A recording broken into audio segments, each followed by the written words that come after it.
Find us on Facebook, email us at head2headpinball@gmail.com, or go to our website at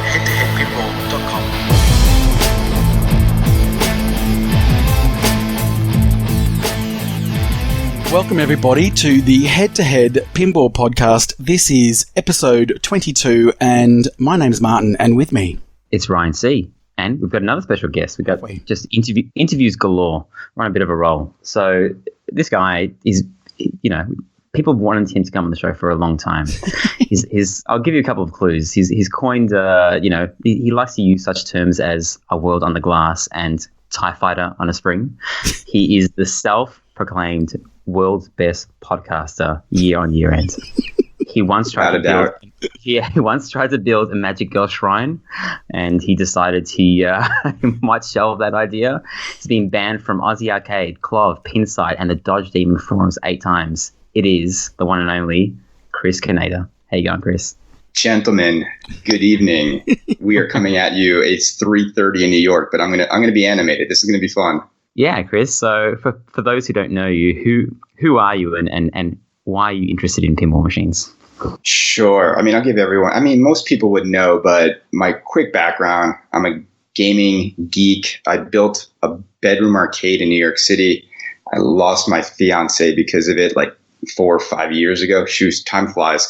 But I've been banned from pretty much. Can I stop you on that? Because I've heard you say that before, and then I Googled it. And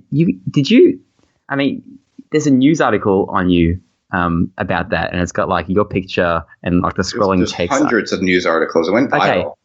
So why did it go viral? Did you contact news agencies and say, hey, I just got like my fiance just left me. Would you like to write a news article on me? Like how did that happen? Well, I work in public relations, so most of my best buddies are pretty high up in news outlets.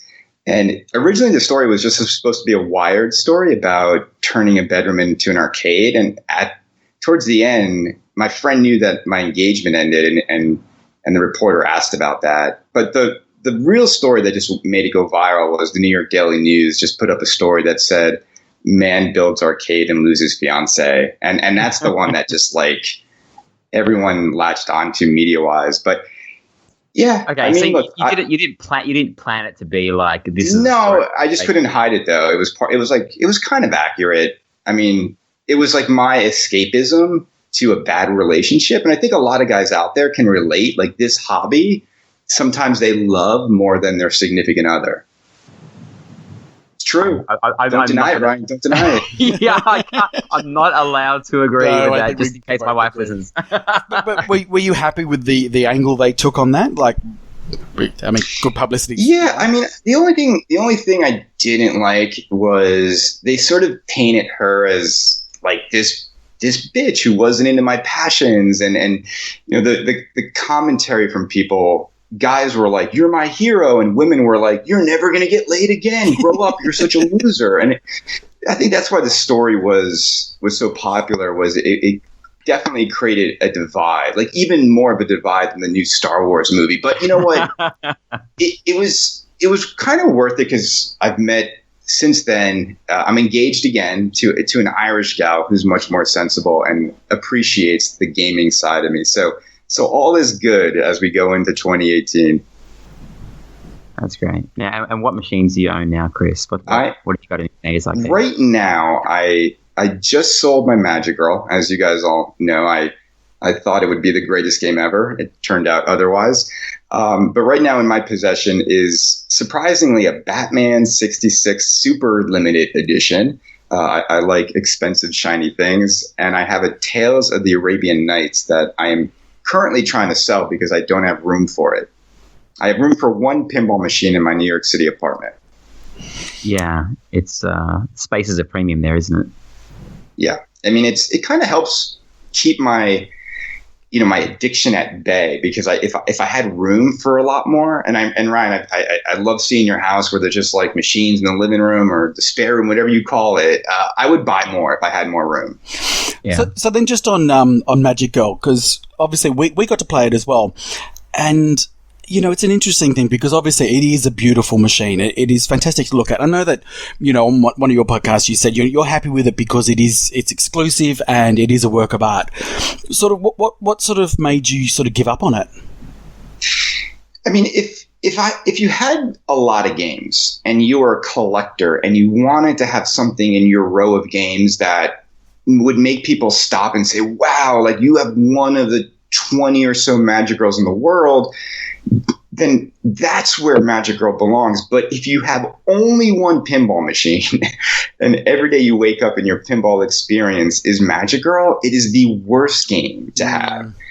And I remember Ryan, when he finally got to play it, and he said to me, man, I kind of feel bad that this is your pinball experience. And I think you guys could hear it. It just made me into this like angry, jaded pinball person because it was just didn't function. And I think the whole journey to get it to, in the end, it just wasn't worth it because the machine stands for so many negatives in the hobby and very little positives. But you did sort of put a lot of effort to try and get it working as well. No, I mean, here's the thing. A lot of very rich people own Magic Girl, and even with their money and their desire to make it work, a lot of very, very smart people have looked it over who know how to make pinball work, and they're kind of all just like, screw it. Yeah, it's not worth it. Too hard. If it was only the code, right? If the mechanisms worked, but it just needed to be coded, it would be working. If it was, but both things don't work. The mechanisms don't even function, and then the software can't even talk to things that don't even work. So it's just like, forget it. It's like teaching someone with no arms how to throw a baseball. It's like, at some point, you just give up. Chris, talking about, like you said, it made you an angry person. And when I was introducing you, just a bit of a tongue-in-cheek comment, I talked about all the forums that you've been banned on. And you talk about it all the time as well. Why, I think I know the reason why, but in your eyes, why do you think that you're banned off all of these forums? I mean, look, if you go back, and people ask me all the time, like, well, why are you banned from Pinside? They really can't find a specific thing. Now, the post that finally, I've got. You might have notes. You might have better. You might have more information than I do. The post that got me ultimately banned. I mean, look, people use the word troll. They use the word this. I think what I do is I go into a thread, even if I'm not in on a machine, and I try to sort of find the truth in what's going on with manufacturers and what's, the actual root of the drama, if you will. So what got me banned is I think I went into the Hobbit thread constantly saying how floaty the game was and this and that. I kind of ragged on it. And then I went to see it on location and there was a broken ramp. And I took a picture of that and I posted it and they were like, that's it. Like, you're never going to buy one and you spent all day long ragging on it. And I get it. Like, that was a long time ago. But I think I have a tendency to sort of strike the nerve of certain people. And I also would go after other buttons. People. Yeah, look, it's a forum. It's a forum of grown-up dudes with more money than brains arguing about pinball. What could be so toxic that some people aren't arguing though. I mean, I think that's one of the reasons why is that, like when you went on Aussie Arcade and you kind of kept on going, you did the same thing on Aussie Arcade. You kept on going in the Star Wars thread, when, the kind of the debate was over, you would still pop in every couple of days and say, you guys all suck. You're getting a horrible pinball. It's never over, right? Don't you? Yeah, but, and then recently you say, you sort of apologize saying, you blame it all on Magic Girl and now you change. I mean, do you want to kind of apologize for that? Or is that going to come again in a different... Star Wars is one of the worst theme integrations in pinball history. But the thing is this, if you look at what got me banned from Aussie Arcade Forum, right, it all had to do with home pin. And, it's amazing how, and I think we all agree on this, a guy like Mike, and we'll talk about this with Homepin a little bit because I think his behavior also impacts his ability to sell games.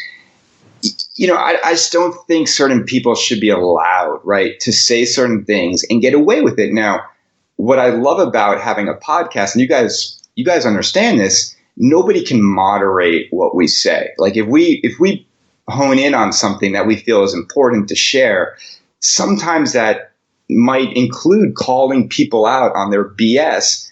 But on some of the forums, certain individuals are protected by the moderators, and that creates this sort of this air cover for certain people.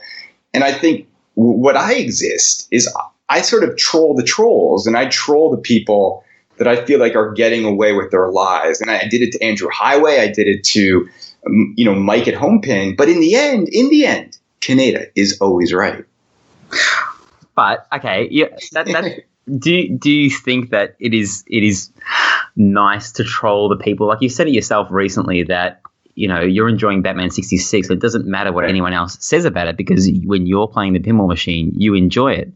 Right. So there are people out there that buy Star Wars. They like the theme. They spent their hard-earned cash on it, and they love it. Yeah, I mean, look, I think people are having fun with Star Wars, and I think recently I've said, I'll give the game another go. Would I have liked to have seen more? Of course, but every pinball machine is kind of like a cathedral. It's never really done. There always could be more that you could put into it. It's not for everybody. But look, at the end of the day, if you pay for a machine and you love it, that's all that matters. It doesn't matter what I say if I'm screaming off in the corner about a TIE fighter on a spring. But I think, what's important, though, for all of us in this like pinball media world is that we expose the companies that could be hurting the hobby and could be putting people's money in jeopardy. And I think it's an important thing to go after because otherwise, we come into a place where people are losing money because no one's like exposing a lot of the boutiques that I think have no business making pinball machines. Yeah, I think I'll leave that stuff to you. And we'll talk about that. I don't consider myself a journalist or anything. I'm not sure about you, Marty. No, we've always said that we're here just to have fun. But I'm kind of with you on Star Wars, and we'll probably get onto that later when we do our sort of like year in review. But I played it again on the weekend, and I just have that same feeling, probably not as vocal as you, where I just look at it and I just wish it was so much more. Right. I mean, for Star Wars fans this year, it's just like I'm just dead inside. The Jedi in me is dead. Like I just give up on French. First it's the pinball, then it's the movie. No spoilers, but like, man, it's just I'm over. I'm over Star Wars. It's the power of Star Wars is that people saw it as a kid. These people now have kids. They're seeing it with their kids. It doesn't, as long as the theme song plays and as long as those three movies exist. So somebody invents a time machine, kills George Lucas, and those original three films don't exist. But Star Wars can forever rest on the shoulders of those three films. I think like it doesn't need to ever elevate itself. It can always just I don't know, be this average. What's interesting is all of my friends who have kids for the most part kind of love the new movie. The ones who don't have kids hated it. So it's an interesting dynamic. I think maybe children make you see it a little bit differently and fresh. For sure. Before we started recording, I was watching the Minions movie, and it's so stupid, and my kids are bursting out laughing, and I'm laughing because it's good energy. They're not ready to watch the Star Wars movies yet. I'm sure when they do, and that's fine. I'll watch any piece of crap movie as long as my kids are having fun because it's watching them laugh is funnier than me laughing at something alone. So, all right, should we get to our year in review? Yeah, let's do it. Yes. Drum roll. All right. So we're going to go through a list of all the manufacturers, or we're putting manufacturers in inverted commas because some of these people are still... Some of them have called themselves manufacturers, but they haven't really manufactured anything yet. Yeah. People that are trying and people that are halfway there, people that are 10% there. We're going to list them all. And there's a lot of them. Some of them we're going to talk about for a while. Some of them we're going to talk about just for a little bit because they're still... they haven't done much. So where should we start? Who wants to start us off? I think I did alphabetically. Do we want to compare and see if I'm missing anybody? Go for it. All right. So I have American Pinball. I have Chicago Gaming. I have Circus Maximus. I have Deep Root. I have Dennis Norman Pitch and Bat. I know we're going to talk whether or not we consider that pinball.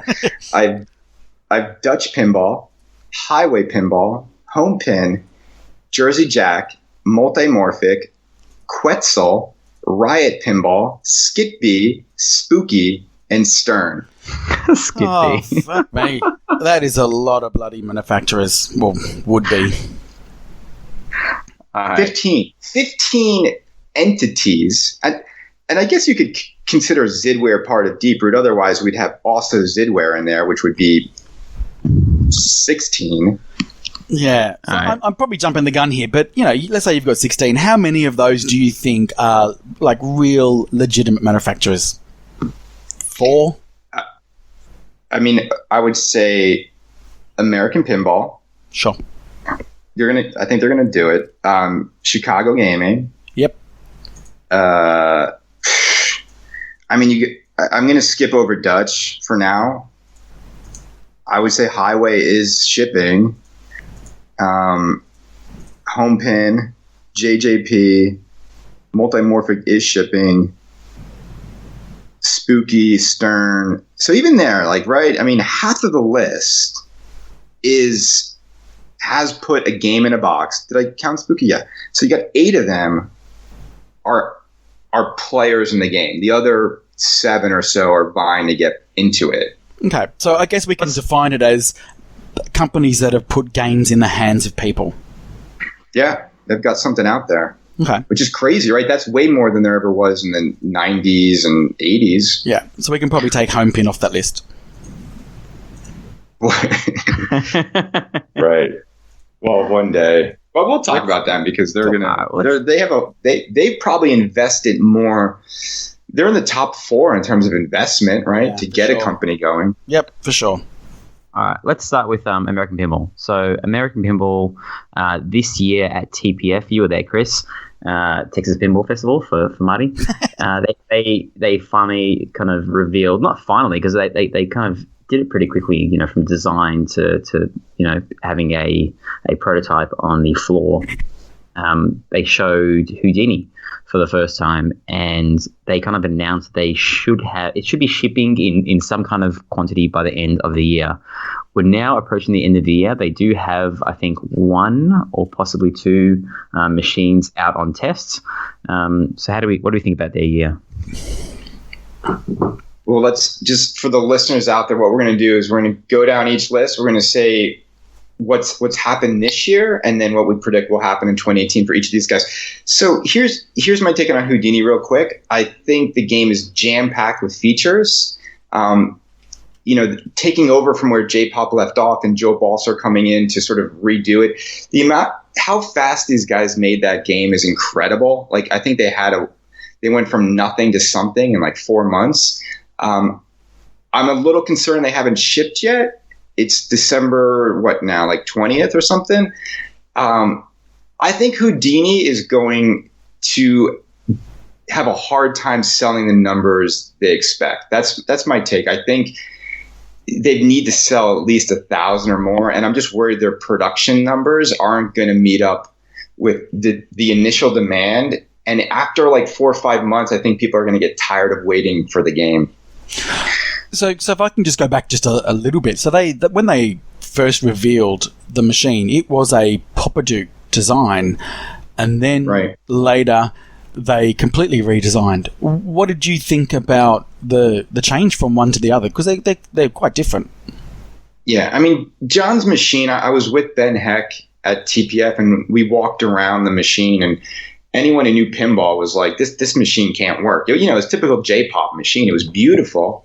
He had Matt Andrews do the artwork, who later on went to do the artwork for Total Nuclear Annihilation. Look, I think John's game aesthetically looks better. I've always thought that the initial Houdini was a visual, like, wow. But, I think it's hard for me because I think it's a good theme. I've just never sort of looked at it recently and been like, I have to have it. I definitely need to play it more. But I think what they've accomplished in a short period of time and getting a game to market in roughly a year is pretty incredible. And I think there's a lot of people that are excited because for $7,000, the game gives you a lot. Yeah. Plus, it's a Magic themed pinball, and it's with all the pinballs that are kind of coming out and being announced, I believe it's the only kind of Magic theme one. There are a lot of people. I know a lot of people that have fear of Magic, and they're thirsty for more of the same. And this is the closest they're going to get. It's new, and there's a bunch of Australians that are interested, but we don't have one down here yet, so I can't comment on how it shoots and how it plays. Well, so that's what I was going to say, is that, because we do get machines so much later than everybody else, the only judgment that we have for the most part is watching gameplay videos. And I've watched a lot of gameplay videos of the new version of Houdini, and I, for one, actually prefer the new look. I do like a bit of steampunk. But whenever I've watched the videos, I've found that people aren't really finding their shot. So my concern is how playable it is, or how much fun it is to actually shoot it. It's tight. It's a really tight game. And, I've always said, why make a game frustrating? And tight shots are not fun. And you can make a game difficult by requiring combos and whatnot, but don't make it too tight. Well, that's why you should love Star Wars, because it's just a couple of open lanes and 3 target bank. Well, and if you think about it, the reason people do love Star Wars is because it's fast and it flows. If Star Wars, but the one shot, right? People always complain about is the Death Star shot because it's too tight. And don't make it's like, imagine Lord of the Rings if it was really difficult to hit the ring shot. That shot's wide open. I think that guy that you interviewed, I can't remember his name, sorry, said that, for people that do miss those shots, I mean, if you spell, I think it's seance by hitting all the targets, like you brick every target, every lane hit the targets, it will give you a multi-ball like that. So there's different layers for people that can't hit those tight shots. It's no fun bricking shots, right? I mean, and if you look at the Houdini layout, almost every shot on that right side is really tight, and there's a target in front of each pathway for the ball that makes it even tighter. Yeah, agreed. It's almost like they just need to get rid of one of the lanes, make both of them wider, and you'll have a much better game. Well, that's not going to happen, obviously. So they'll be shipping soon. So a lot will be revealed about their company and kind of the quality of their product and the support next year. So what do we think about the next year? Do you think they'll have another title announced, or do you think they're just going to spend the entire year building Houdini? It sounds like it's only going to be Houdini. My prediction is Houdini will sell okay. It won't sell the numbers they're expecting. Have they given numbers they're expecting? But you have to. I think you have to put a benchmark to be successful and make a profit at least 1,000 units. And I don't think they're going to sell 1,000 Houdinis. I think they might get 1,000 orders, but I don't think people are, because think about how many can they make a month to fulfill 1,000 orders? 50 a month, maybe? Is 1,000 really the benchmark? When Spooky started with 150 and then 300, and they kind of struggled in the end to get to 300? Isn't 1,000 a bit too much for a new manufacturer that isn't shooting for the stars? I mean, it all comes down to your overhead and your cost per machine. And I think where Spooky's got this great Cinderella deal with, I think their rent a month is like $1. Right, the town really rolled out the red carpet for them to set up their operation, and Spooky did it right though. They announced a very limited number of games to get those games sold, 150, then 300. But I think Houdini, when you look at how much is in that game, it's an expensive game to make. They've got to be losing money at $7,000 on that machine until they hit a certain threshold of sales. Okay. Yeah, I sort of tend to agree. I think with these manufacturers, I think there's a certain time frame that they have, or a time scale, and to really get it polished and in a state where it can go out into people's homes and on public and actually take a beating. That's the hard part. It's that last 5% they've got to do to get that right. That's where it really starts delaying their production cycle. So I agree. I think 2018, they're going to spend all that time just trying to get it into a state that can go out to public. Right. And think about it, guys. What is the only thing that created sales for Spooky early on? It was that they limited the number of games they were going to make, which made people go buy. By saying we're going to make an unlimited amount of Houdinis, what all that does is make people wait. And you can't afford to have people wait. Yeah, I also think that these days people sort of would be a bit more cynical to that ploy anyway. It's a different time. I mean, it's hard to tell, right? Because we always say that, but then if Stern was like, we're only going to make 200 of something, it would fly. Now, getting the LE number right that's where marketing comes into play. And I think we've seen recently, if you overshoot on LEs, like, Jersey Jack, like 1,500 LEs, 1,000 LEs, that's not limited. Limited to me is 250 to 300. Well, if you think that if they project to do 1,000, then they have to limit it to 1,000, right? It's hard to tell. Look, my thing is with the whole hobby in 2018 is if you're new to market, the only white space I see, considering you've got Stern and Jersey Jack and Spooky, the only white space for me is like boutique and high end. If you want to go in with like 1,000 to 2,000 units per game, then you're competing against Stern directly, Jersey Jack directly, Chicago Gaming directly. And I don't want to be competing against those guys unless I have a far superior product to those guys, which to make a far superior product requires you to make probably a pretty expensive game. Mm. And that's why, and if you listen to them talk about Houdini, they put Houdini's got a lot more into it than probably any other $7,000 game on the market.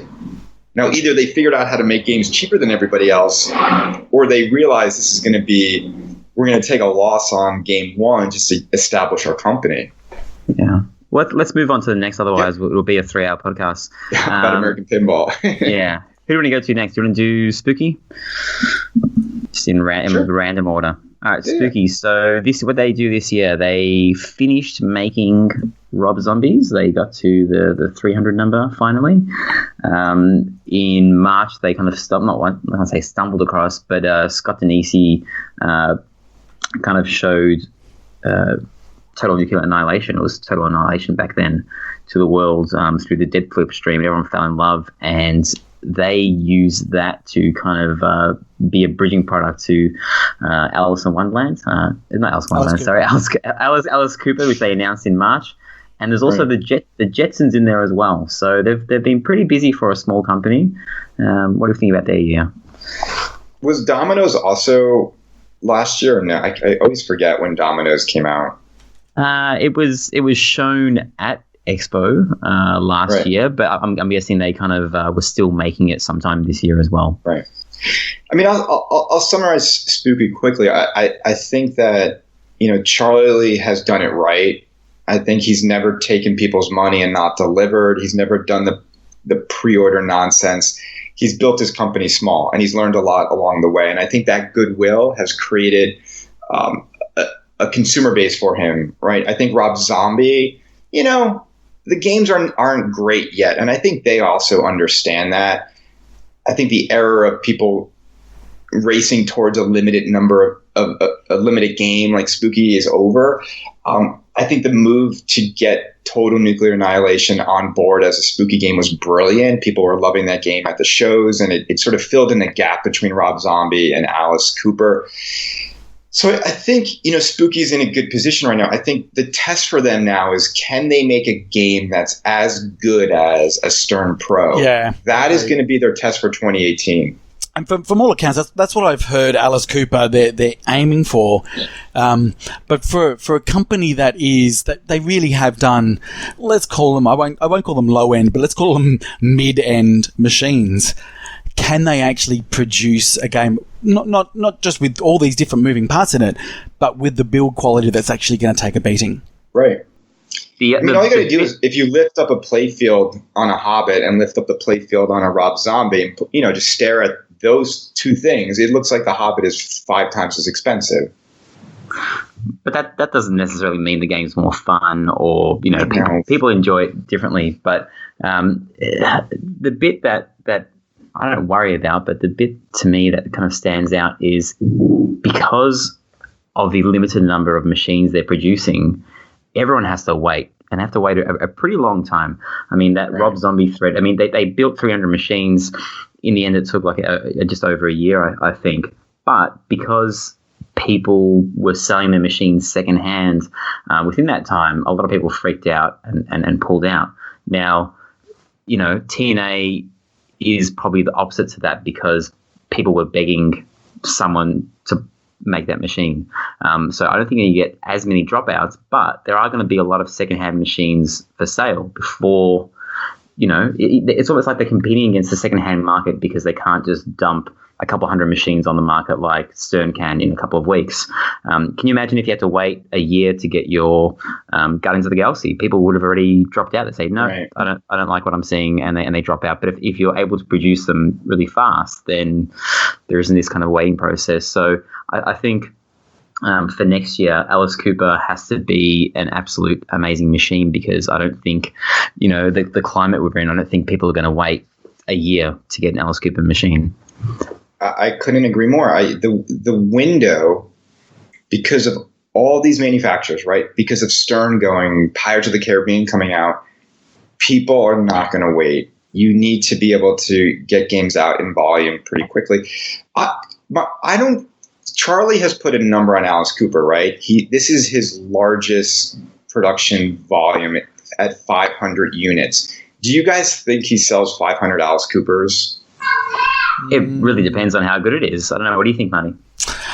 Again, it's based on what Chris said as well. Is if it is revealed, the artwork is spectacular, and we can sort of, I guess, probably talk about that with Spooky. Is that the one thing that's always been lacking for me is the playfield art. The side art, the back art always looks great. The playfield art just looks really sort of bland. If they can get the art, they can get enough toys and features in the playfield and they can make it fun, maybe. But they've got to get all those three things all lined up.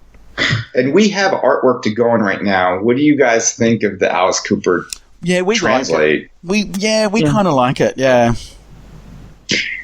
But they've had translates that don't look anything like the playfield. So there's always been this sort of disconnect. So you just don't know what it's going to look like. But here's the thing. There are other spooky themed games coming out. So Alice Cooper, with that artwork, is going to go up against potentially a new Elvira game. It's going to go up against Monster Bash Remake, probably. I think it's going to have a hard time in that category selling. And I think, again, this is marketing. I think the number one mistake, I think the only thing that can sink Spooky is Spooky themselves. I think Charlie is like, as the designer, I think Spooky should stick to manufacturing, but they need to hire designers. I think Charlie wants to be known as like a pinball designer, and he's also making the decisions on the themes. And I get it, it's his company, but who out there wants an Alice Cooper pinball machine? For all the people that went to his Alice Cooper concert that are also pinball fans, there's like a Venn diagram. But it's not a music theme. Well, I would almost rather what they're doing than just a music theme. I mean, like if there's a band that I like, well, no, okay, like Queen, for example, I like. Okay, I'm not sure what Freddie Mercury will be guiding. I don't think I'd like him to be guiding me through a haunted castle, maybe like a bar or something, a Big Bang bar with Freddie Mercury. I don't know. It sounds cool. Like he's the evil guy that directs you, rather than like Aerosmith is like you're literally just playing. It's just like a track list, and you're playing through the songs, but you're not really doing anything special. Like he's going to be guiding you through. It's almost like an original IP, right? I guess as a marketer, I would always want to be able to sell a product out before people even have to see it, right? And we've seen that happen in pinball many times with a theme like this. Have we seen it recently in the last year? I mean, the last one, right, was Batman, and I would say Star Wars. Star Wars was sold out in terms of all 800 were spoken for. But once people saw it, I think a lot of people bailed on the LEs, but not too much, right? But we saw it a lot the year prior with Ghostbusters and all that. Batman, sort of those two together. People were take my money now before even seeing a damn thing. Yeah. I mean, if TNA was limited to say 300 units, it would have gone in a jiffy. But they don't want it to limit it and raise the price. They want as many people to have this as possible. And orders are still coming in, even though the number is low compared to what people think that Stern is selling. No one really knows how many Stern and Jazzy Jack are producing. I think it's a slow burner, and it will keep on selling, and because it is actually a good game, it's their best game. So I don't think we'll see, besides Alice Cooper, I don't think we'll see another one. But Ben Heck is working on something. I reckon it's Fifth Element. That's just a hunch. I hope so. Yeah, so we'll see.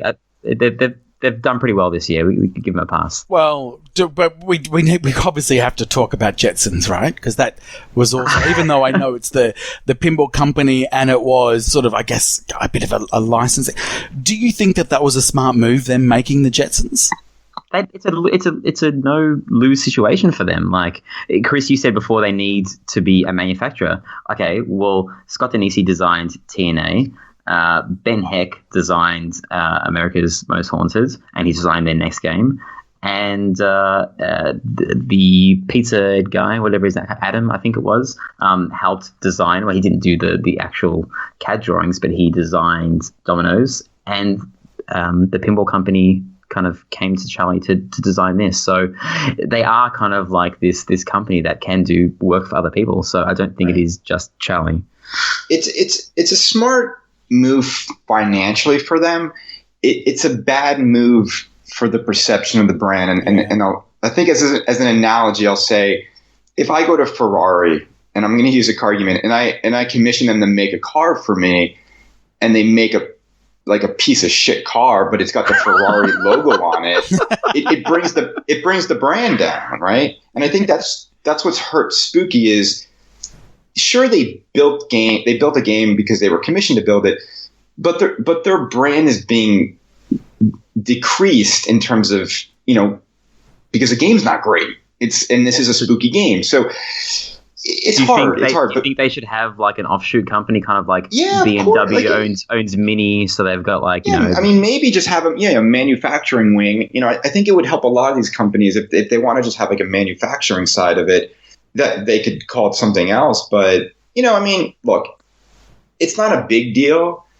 I think everyone is in the same boat with Spooky. They just want to see them make a great game. Yeah. They don't really care about Jetsons or Dominoes. Alice Cooper is going to be the turning point, the tipping point for the watershed moment for Spooky. Like, they have to nail this game. Yeah. And you're right. We want to. They're the battlers. We love a good battler or an underdog. We want them to do well. But ultimately, what I really want is a Spooky machine that I would want to purchase. Right. That's TNA. I think a lot of people. You guys are like ignoring TNA like it's like a horrible game or something. Like no, it's a great. Go on, Marty. It is a great game, but as I've always said to you, I need to play it first. I love the look of it. I mean, the era that it harks back to is absolutely right in my wheelhouse, right there. Your mid-80s Gottlieb, I would just absolutely love it. But I've got to play it. I want to reserve judgment until I play it. And as we've said before, the problem with Spooky. Yeah, the problem with Spooky in Australia is that there's no distributor. So, I mean, there is someone helping out, but, 8 or 9 TNAs were sold. So, which isn't like a horrible figure or anything for the initial batch, and people can order again when Alice Cooper get announced.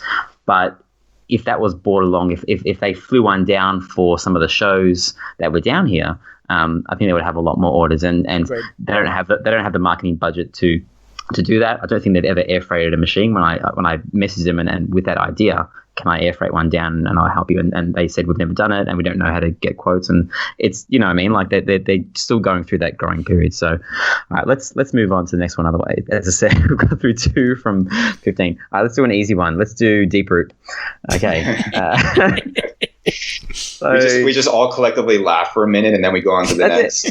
Done. Deep Root. It's in the name. They're just look, I'll start because we obviously we reported on the interview that This Week in Pinball did, and the biggest the startling thing was the whole comment where he said making pinball is easy, and the whole world just dropped its jaw and said, "Are you freaking kidding me? It's not freaking easy at all." Yeah, I mean, these guys have never made a single pinball machine, let alone any electromechanical device, and they claim that the hardest thing to make is easy. I think that's all you really need to know, Marty, right? That's it. These guys are an investor group. They're driven by profit. They are not emotionally connected to the hobby, and they've signed up with John Papaduke, a man who's proven for the last 5 or so years to have absolutely no clue how to get a pinball machine to market that works. So I think I have absolutely no faith that these guys will accomplish anything, and their legal speak is the complete opposite of the kind of stuff that this hobby needs. I've never seen anyone launch a company with a website filled with legal mumbo jumbo. I mean, what is this? It's going to be fun to watch this train wreck for the next couple of years, but I don't see anything happening with these guys. But so in 2018, do we see anything from them significant? No, they already said it's June 2019 is when the first game will come out. 3 years. Well, that's when it comes out though. So next year, do you think they'll have a prototype of something ready? When are we going to get the 5 days of Deep Root? Yeah, what is that about? I thought Jeff said he was going to reveal what that's about, but nothing happened. I love how they only talk to Jeff. It's so weird. Like, Robert said he would come on my show. He later declined. These guys are living they want to control the message, right? Sure. And this hobby doesn't allow a one-way communication to happen. Mike Homepin's a lot like that. It's like you've got to win over people in this hobby to have a customer base. And I think these guys are kind of like the laughing stock of the whole industry right now. Well, they haven't shown anything yet, so we'll wait to see what they've done. Let's move on to Riot Pinball. What have Riot Pinball done this year, Chris? They did a code update, which all of 6 people are enjoying or will enjoy, with Wrath of Olympus. Now, this game, I think the question for these guys, right, is will someone like American Pinball or Spooky sign up to be the manufacturer for Wrath of Olympus? I say no, because when all they needed was 100 orders, they couldn't even get that. So that's all the market research I need to know, that people don't really want this game. Yeah, again, it was sort of at a different time, in a way, in that people had actually just been burnt by all the pre-order business. I think people were sort of a little bit down on startups at the time. I think if they could try it again and they had the backing of a Spooky, which is a proven name, maybe they could get better traction. Right. But it's like a DMD era game. Like, it's, you know what I'm saying? Like, it's going to look dated. Gunslinger? That's by them, right? The one Gunslinger. Isn't that Riot Pinball? Yeah, it is. I don't know.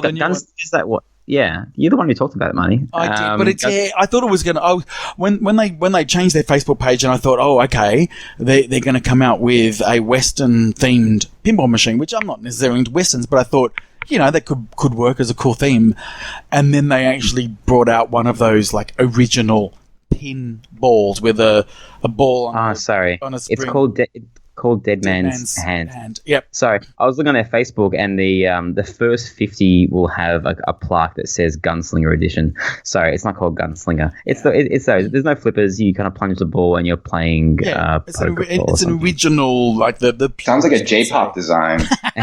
Sizzle. Let's just take the flippers out. Then we don't have to. Yeah, I mean, no mechs, nothing. It's pretty. The artwork is great, but I was hoping for the genius of Scott again to give us another great machine that had probably a better theme that people would want to buy. But yeah, I thought it was a bit of a shame that he never got Wrath of Olympus up and running. It looked alright. But guys, what's crazy, guys, is when they were shopping that around, they built the game, right? They had a physical game and said, we will make 100 of these if we get the orders. Meanwhile, people were throwing money at Papa Duke, at Andrew Highway, at Dutch for games that weren't even real yet.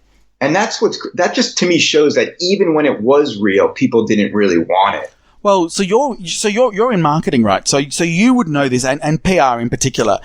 What you're talking about with the likes of, let's say Highway as well.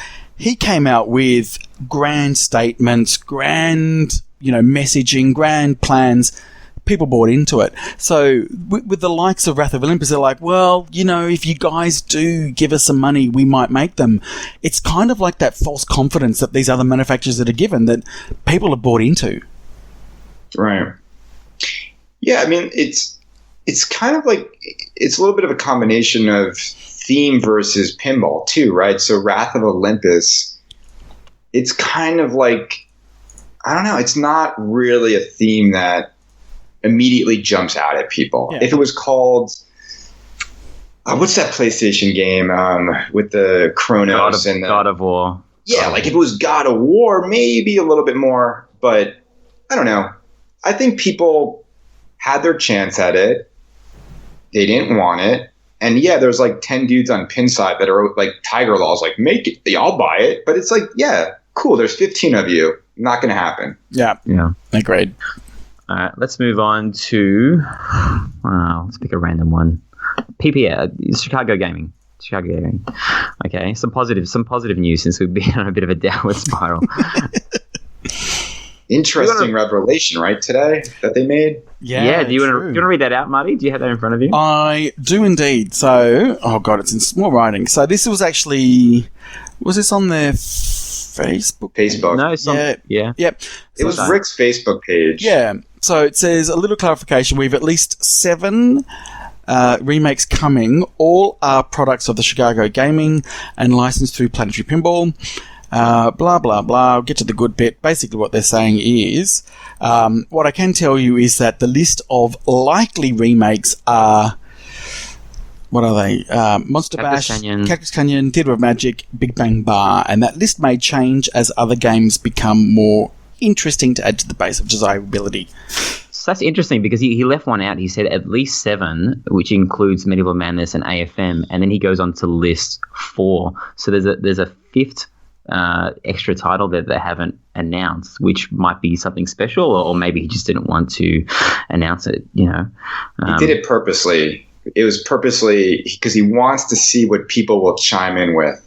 Yeah, it's a great marketing. Yeah. He's getting basically free focus group research. Yeah, it's everyone has been loving their Attack from Mars remakes. The Australian machines have kind of just docked, and people will have them in a couple of days. We have to wait a very long time to get them.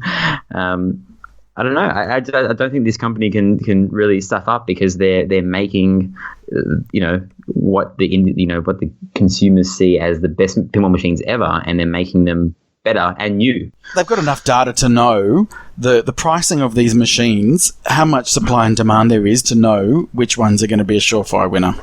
They know. It's a dream, like, Stern and JGP and all the other companies have to just gamble everything on these themes, and then just like these guys just need to kind of get the blueprints, and I'm making it sound easier than it probably is, but everything is there. They just have to kind of execute it. And I've said it before, I'll say it again. An original Attack from Mars with a color D&D looks like rubbish compared to the big screen that's on this special edition and the LE. It looks more than I agree. When people see Monster Bash and they see the amazing topper that's going to be on it, same thing with Cactus Canyon. And look, they're also going to start working on some of the software, right? I heard that Cactus Canyon will have improved software. You've got to be out of your mind and want the originals. But today's revelation was interesting because immediately everyone who owns a Big Bang Bar is like, shit. And it could be 4 years from now, right, that they do that. But that list to me just creates complete market instability for all the games they mentioned. Well, it depends on how much they cost. I mean, obviously Big Bang Bar is the one that is cost as much as it does because it's rare. Cactus Canyon as well, I guess, and Monster Bash, but everyone kind of knew those were up for grabs. So Theatre of Magic is the one that is the cheapest. And the funny thing is, out of the 3 John Popperdook games that cost a lot of money here in Australia, Circus Voltaire, Theatre of Magic, and Toten, Theatre of Magic is easily the cheapest one because they produce, I think, double as much, and I think it's rated the highest as in game quality on Pinside and IPDB. But for some reason, that game sells a lot cheaper than the other 2. So it's interesting that they put that game there instead of the other ones.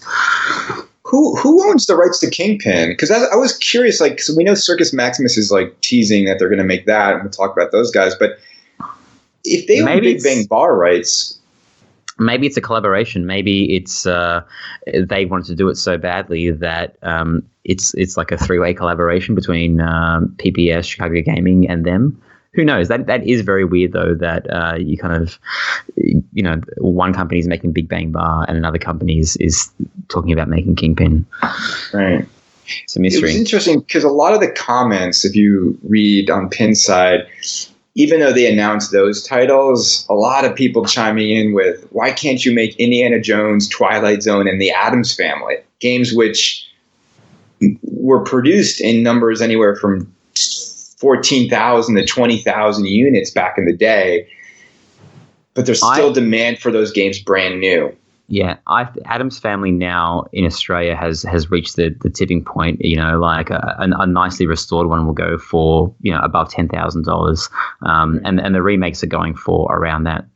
So I think that Addams Family would actually be an amazing machine for them to make because it's instantly recognizable by anyone who played pinball back in the day. I know that the pinball resurgence is because of people that played pins in their youth, but everyone recognizes it, and there's still a lot of Addams Family on site, and people flock to that machine first. I mean, when Pinball Paradise got you just look at their Facebook page when they announce new machines they get in there, they get a certain amount of likes and whatever. I know you can't, this is not proper market research, but when they got Addams Family, their Facebook exploded and everyone was like, I'm going down right now after work. It just has that power. So I think they could easily be, regardless of how many they made, they hardly come up for sale here because they're stuck in people's basements and people want it as their one machine. What do you guys think their title will be at TPF? Because they're going to announce the next one there. Monster Bash.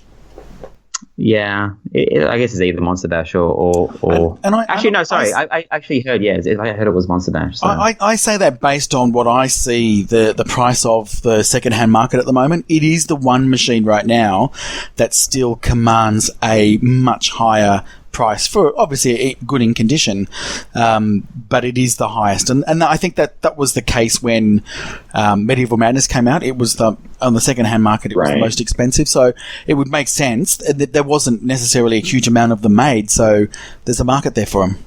Yeah, I agree. I was going back and forth between Cactus Canyon and Monster Bash, but my internal reports tell me that Monster Bash is the furthest along in development, so it will be Monster Bash. Which hurts Alice Cooper's Midnight Castle. It just does. But it's okay. It does hurt it, but Alice Cooper's obviously still going to be a unique new experience where Monster Bash it's been done, people have played it regardless of how rare it is to own. People know what they're getting. People are still going to flock to it. And you're right, Marty, when as soon as the Attack from Mars remake was announced, that became the new kind of trophy, who's going to sell me their original Monster Bash, because that was the one that was kind of instantly became unobtainable. But I think the remakes are good. It's good that people that want the machine can get it, and they can get it new with less issues. So do you think they're going to continue to make just release maybe one a year? Do you think that's going to be their schedule, or do you think they kind of ramp it up, or what do you think? I mean, I think if Rick could make more than one, he would. I think one is sort of what they're capable of now. Yeah, they also move manufacturers as well. So if they stick, they might be able to contract the cycle between them. Yeah. Well, they've had a good year. There's no negative press really about AFMR except for that little flipper thing that we dived into. You guys really nailed that one. We got that on the money. Thanks. Anyway. Thanks, Buffalo. All right. Let's move on to Highway Pinball. Yes, your favourites. So, Highway to Hell. So is it true that you are personally responsible for the demise of Andrew Highway? Yeah, about 45 years ago, I fathered a child known as Andrew Highway. Yeah, he will blame me, but I think everyone realizes, Andrew, he had an ambition. He had a goal to sort of innovate pinball in the way he saw fit. The whole modular system. He came out strong with a lot of bold ambitions. I think what hit Andrew hard was the reality of making pinball is tough. And if you want to become a competitor to Stern and have a big factory, all that institutional knowledge required to make that happen takes decades to acquire. He tried to do it in a period of a year or two, and he bit off more than he could chew. So we all know the story, right? We're at the point where, do we feel like Alien Pinball can succeed going into 2018, and are they going to show another title to try and keep people's faith in the organization? And that, I'll throw that to you guys. Announced it. They've announced that they're showing the game at TPF. I believe are they showing it or are they announcing it? We all know what it's going to be, right? Yeah, it's my second dream theme, which I will 100% not buy. One because it's Highway, and two because of Ghostbusters ruining the whole dream theme thing for me. That was my two dream theme pins. So what's the theme? Is this Queen? Yeah. Yeah. Okay. Sure. So I'm not sure what it's going to be like. If it's going to be like an AC/DC kind of thing where you just kind of pick your track when you start and you cycle through them. But yeah, I'm not sure if people are going to jump on board regardless of the theme. I know, Queen is they're from the UK. In Australia, they were absolutely huge. Would you agree, Marty? You were around back in the day when Queen was yeah, popular. thank you. It was my very first concert I ever went to was Queen. Oh my God! If I could go back and watch a concert, and it was like, what a way to pop your fucking cherry on fucking Queen. It was incredible. Because he is like a real performer. Yeah. He was a real showman. My wife went to go see The Weeknd a couple of weekends ago, right? And I said, how'd it go? And she's like, well, it's just, he sounds good on the radio, but he's not a good singer in real life. It's all just digitized. He is, Freddie Mercury, a real entertainer. He's one of the last ones that just absolutely killed it. There's only a handful of guys like that, right? That, you got Freddie, you've got Axl, you've got Mick Jagger. There's that upper echelon of guys that just you can't take your eyes off them when they're singing. Yeah, I'm gonna put Michael Jackson in there as well. Yeah, Robbie Williams, sure. So Queen's a dream theme. So I guess the question, right? Everyone knows where Highway's at right now, right? They're trickling Aliens out.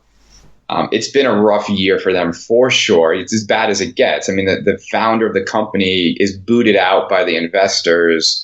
He basically took everyone on a roller coaster ride and didn't deliver. Do you think, I guess the real question is, can these guys survive much longer? We know money's got to be tight because they're still not refunding people. What are your thoughts? I don't see why they try to revive it. I know, you try to revive it because you don't want everyone to lose money and there's legal cases and that kind of stuff. But I don't see where the money is, Marty. What do you think? Look, I think I've been on record saying I couldn't give a shit. Honestly, either way, I do like the machine, and I'd be curious to see if they could actually produce something. But I just haven't got any emotional investment in this company and what they've got to offer. So I'm saying I'm quite indifferent. Yeah. Hey, Chris, you talked before about Spooky and kind of, not brand damage, but kind of Highway Pinball has to be the most toxic brand. I mean, I almost think it's worse than Dutch at the moment because of all the issues and the refunds and whatnot. I think you're forgetting Skit B, but keep going. Are we okay? They're not really around. They're most toxic, though. Right, and people didn't lose as much money on Skip B. Remember, people forget Predator was only $4,500. So the pain is not as big. Yeah. Do you think they announce Queen under a new brand name and that might give the company the shot in the arm that it needs, or do you think they say? Yeah, I mean, if they were smart, they would change. They would. Yeah, they would. If they were smart, they would change the name of the company. I think they're going to have a hard time because I would assume that all the contracts they signed to get that license were under Highway, so they'd have to go back and redo all the contracts under a new company name. I think they're going to get rid of Andrew's whole modular system. I think they're going to get rid of his cabinet design. I think they're going to go back to like a Bally Williams looking cabinet if they're smart. Yeah, I've never understood the modular thing. And I know they get it and they talk about, wouldn't it be good you could store another table underneath the machine and you could swap it out. I would rather have the two machines side by side. Now, it probably benefits you with only your limited space that you've got in your New York apartment. Yeah, but how ugly is it? It's hideous. I think the ugliest thing in the world is having anything under your pinball machine. Yep. Let alone a freaking playfield in a box. And the amount of engineering... Don't walk into my room right now. And development that they've had to put in just to make that modular, forget about it. Just make a good pinball machine. Exactly. There's absolutely nothing that indicated you had to do any of that to sell pinball machines because we know that Stern was selling thousands of games the way pinball always sold. So cool. Go reinvent it and go out of business. Great business model. But anyway... I think that, and this is not just Highway, but we went down this list, right, of 15 companies. Who are you going to give your money to in 2018? A company that's mired in controversy and is in debt and is like done nothing but give people sleepless nights? Or are you going to go give your money to a company that's proven? No, you're going to give your money to whoever's got the most appealing theme. Isn't that we all? Yeah, that's the problem. Is that people are giving their money with their emotions, not necessarily their brains. But I think we've reached a point now where it's not even like theme, right? It's more about, all right, theme is important, but will these guys actually make the game and get me my game? No one's going to pre-order Queen. Like, how does that? What does that do for them? And when are they going to be able to make it? The company's broke. Yeah, they're only selling through distributors at the moment, I believe. Besides the original orders, is that true? Like you can't order direct from them. Taker. It's just. Well, yeah, I mean, there's a distributor in Australia as well, and I think a batch of 6 arrived recently, Marty, possibly. I don't know. I haven't been in contact with Wayne, but they are trickling them out, and they're not trickling them out in just to the US. So all the games are having issues. They're all having issues, and if you think about it. They've only shipped about, 50 aliens, maybe 100. And look at all the issues people are having with just that small batch out in the world. Imagine if 500 were out there and you have 200 Xenoheads breaking. So do you think they don't survive 2018? I've said it before. I think these guys revived it out of pride. The profit is not there. All of their wives are going to be like, what the F are you doing? Declare bankruptcy and get out of pinball. They are not going to make it through 2018. No way. Well, stay tuned. In 12 months' time, we'll find out. We'll find out. Exactly. Well, that's the first company they'll probably stay in it just to prove me wrong and lose hundreds of thousands. In spite of you. That's what's keeping them up every night. All right, let's move on to Multimorphic with the P3 system.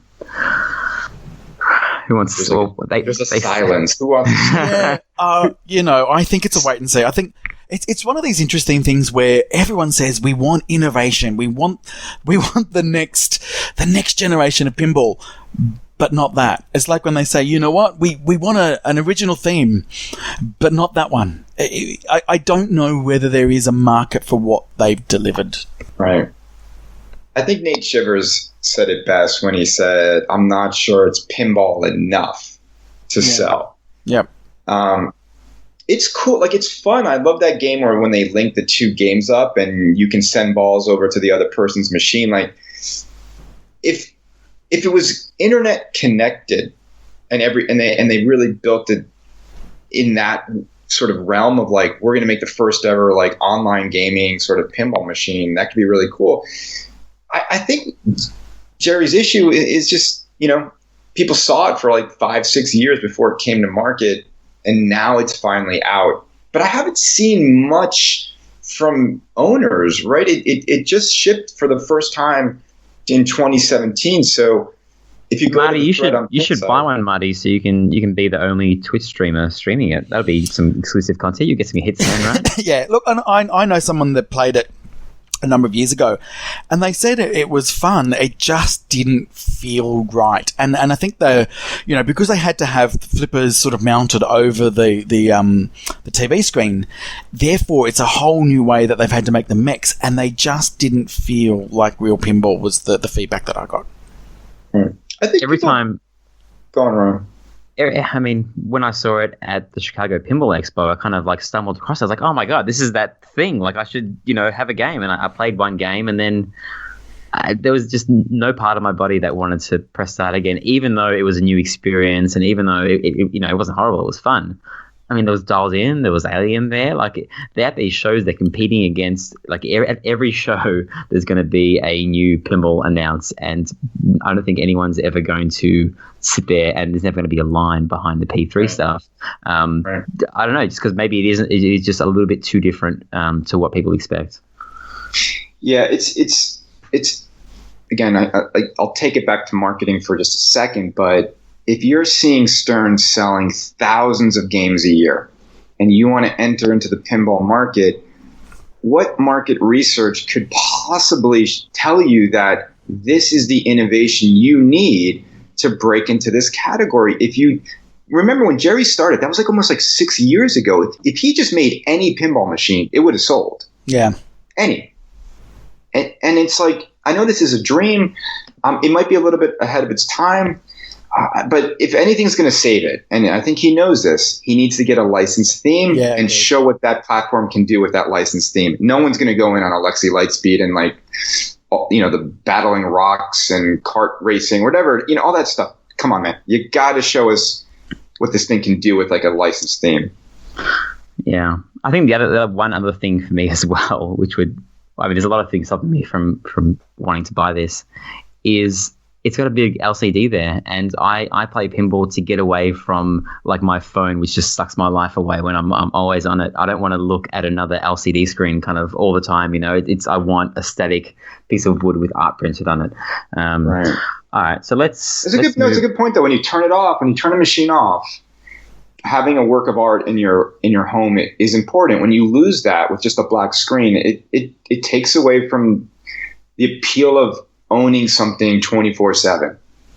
Not for me, I get a lot of enjoyment. Well, in the past from my Xbox 360, that doesn't have any artwork on it or anything. Like, yeah, but it's also a $9,000 Xbox. If it was, you wanted the thing to blow. Yeah, I don't value art as much as you do, Chris. It's more about kind of escaping else, because stare at your phone all day long, like just your eyes. I had to go outside. I need to go to a park and just sit there and stare at my kids, like riding a bike or something. I need to disconnect from a liquid crystal display, like burning my retina. And when I play pinball, it's an escape for me as well. I don't want to look at a screen when I'm doing it. I don't mind peering up at the LCD showing me the score, but I just don't want to spend most of my time staring at it. Let's move on to, we'll skip Circus Maximus because, there's no news there. We'll skip the Captain Nemo people because there's like 5 people that affects. All right, we're leaving the juicy ones for last. Let's go to Dutch Pinball. So... God, so bad. Marty, what did Dutch Pinball do this year? Well, they promised a lot, and they then got into litigation with previous manufacturers, and then they announced a new manufacturer that is known for making machines that fold envelopes. Do you remember what they announced? The new machine at Texas Pinball Festival? Was that when they announced the Brighter Pinbot 3.0? Was that the one? Yes. Yeah. Brighter Sexbot. Yeah. And this is probably one of the ones that I've followed the most. When it comes to highway pinball, if I'm really honest, Chris, I just tune out. I'm not interested in that. But Dutch I am, because as we've talked about, I know somebody that's in on a Big Lebowski. I've also played it, so I kind of am sort of in a way interested because I'm willing them on. I want them to make it. But, they've had a shit year. Yeah, it hasn't been good, right? Yeah. I think, I think with Dutch, it's always a bad sign when I can't remember what year they said what. It's been a while. When did they lie about the board issue? That was like August of 2016. Then it took them 6 months to come clean. I know. Then they announced Brida Pinball 2.0 for $12,500 at TPF. No one got what they paid for. Nobody got refunds. Well, so this is the thing, though, right? Like these people, like everybody has said that Barry and Yap are just the awesomest guys, right? They're just great guys. They're really genuine, all that kind of stuff. You sort of got to ask who's sort of, I guess, mentoring them or who's guiding them as business people. John Papaduke. He's like, trust me, guys, you don't need a game. Okay, but that's the problem. That's the problem I'm finding with these, and also some other startups as well. They look at it and they say, how hard can it be? Well, there are so many moving parts, not just to making a pinball machine, but then you've actually got running a business. Then you've got, managing the expectations of your bank that's financed your company. Then it's managing your employees every day. There's so many different things that you've got to factor into making a pinball machine. This stuff is hard. It's not just the physical making a pinball machine that's hard. Running a business is hard as well. And you ask Spooky, they nearly went out of business because of the business model. It's right. Fucking hard. Well, it was smart. These guys not having using a contract manufacturer saves them money, right? Because they don't have overhead. But look what happened, right? They were at the mercy of another company's demands, and clearly it didn't work out. Yeah, and it's weird for me to think that they're almost in the same boat as Highway, or they're probably worse, but there seems to be kind of like a less of an uproar than what happened with Highway. And maybe that's the whole Highway thing was good for them, or maybe people that pre-ordered the machine are a little bit more chill. But people obviously have asked for refunds, but like, have they given, besides your mate Greg, have they really given any refunds? They kind of just like, no, we got your money and you got to wait. There's like 150 early achievers that paid in full that have nothing. That's what I'm saying. Like, is there a lawsuit going on, like, between the owners and them, or is everyone just kind of still crossing their fingers? It's crazy when you think about it, right? Yeah, I think partially, the reason is, I think Andrew Highway was much more vocal and transparent on Pinside, where I think Barry and Yap are always operating more in the shadows. I don't think people don't really know where to direct their anger as much with Highway, just because they're not as present. I also think Alien is like a dream theme that has like a lot more attention probably than The Big Lebowski, even though I think The Big Lebowski is a better game. Do you guys think they make it with this Chinese manufacturer? I mean, that's where we're at. Like, they promised games in Q1. The weird thing for me is that, when things get hard, these people, besides Kevin Kulik, like they just keep on going, and if they wanted to fold and leave, they would have just left. But you can obviously tell they're trying, regardless of how well that goes. They're doing stuff, and if they go through all this effort, it's not to just ship the units or ship a couple of units and fold and I think they survive. Isn't it interesting how in life there are way more failed businesses than successful ones, but for some reason the pinball failure can drag on for years, where in other businesses it's pretty immediate. We're closing shop. Sorry. I think it's because the people that are into pinball, everyone is very passionate, and we talked about it before with Deep Root. Like, you can't sniff like just like an inch of passion in there. It's more kind of like business wise, like those guys would have absolutely no problem just kind of like shutting up shop. That's what I feel. Right. But all these people they love pinball so much, they love the community. It's like this one big family where everyone they get angry, but you give companies 4 or 5 years to make the machine that you ordered all the way back in 2013 or whenever it was. But I also think that that because, like, really, with the amount of pinball machines that are coming out each year, and there's not I know we've we've mentioned a lot of manufacturers, but there's really not that many major releases each year. I think the problem, and it comes back to one of the original topics we talked about tonight, the whole forum thing as well. People are bored. People are bored waiting for the next thing. So there are companies that fail and they don't just die and go. There's always, litigation that happens after that, and they have to, split assets and do all that kind of stuff. But that just happens in the distance. People don't care about it. But because we're sort of still here waiting for, when is bloody Iron Maiden going to be released or whatever, people just want to talk about things. So they hold on to those things as news because there's nothing else to talk about. I can't wait for the Big Lebowski to ship and all the aliens and all of Homepin's machines, because after that, then everyone is kind of like on their own. Like after that, if you pre-order a pinball machine and pay more than like, I don't know, $100 or $200, like if you lost $200 on a pinball machine, like who gives a shit? But there's still so much money tied up that hasn't been allocated towards a working pinball machine. I can't wait for it to all be over. And then, if a new manufacturer comes about, or even, if Dutch Pinball wants to release their fifth pinball machine or whatever, if they make it that far, it's like, show us the goods or get the fuck out of here, right? I think 2018 for Dutch, you either look at it like this isn't going to work out. So there's just that scenario A where they can't get the machine rolling again and everyone loses. The B scenario is not much better for the guys who already paid for the machine, because as we've seen, and they've articulated this, they need to take new money to make the game. So new orders are going to cut the line. And I think that's going to create a civil war between why the hell did Kaneda get his game like before me when he just gave you money yesterday? And I think they're going to struggle. I can't see this working out. I mean, and they're making the game in China. It's like all these things that haven't really been done before. I don't know. I think it's going to be a painful year again for Big Lebowski people. I can't see this ending in a beautiful way. Okay. Let's move on. Running out of time. Let's go to Homepin. So we got nothing but time. What you did? Homepin. We've still got stuff to talk about after this, Chris. It's not all about you, Chris. Okay. Oh my God, you don't need anything after this. It's mostly about you. What are you guys talking about after this?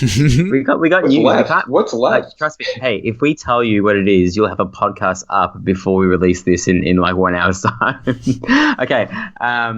We got Homepin. So Homepin this year unveiled their Thunderbirds machine at Pinfest.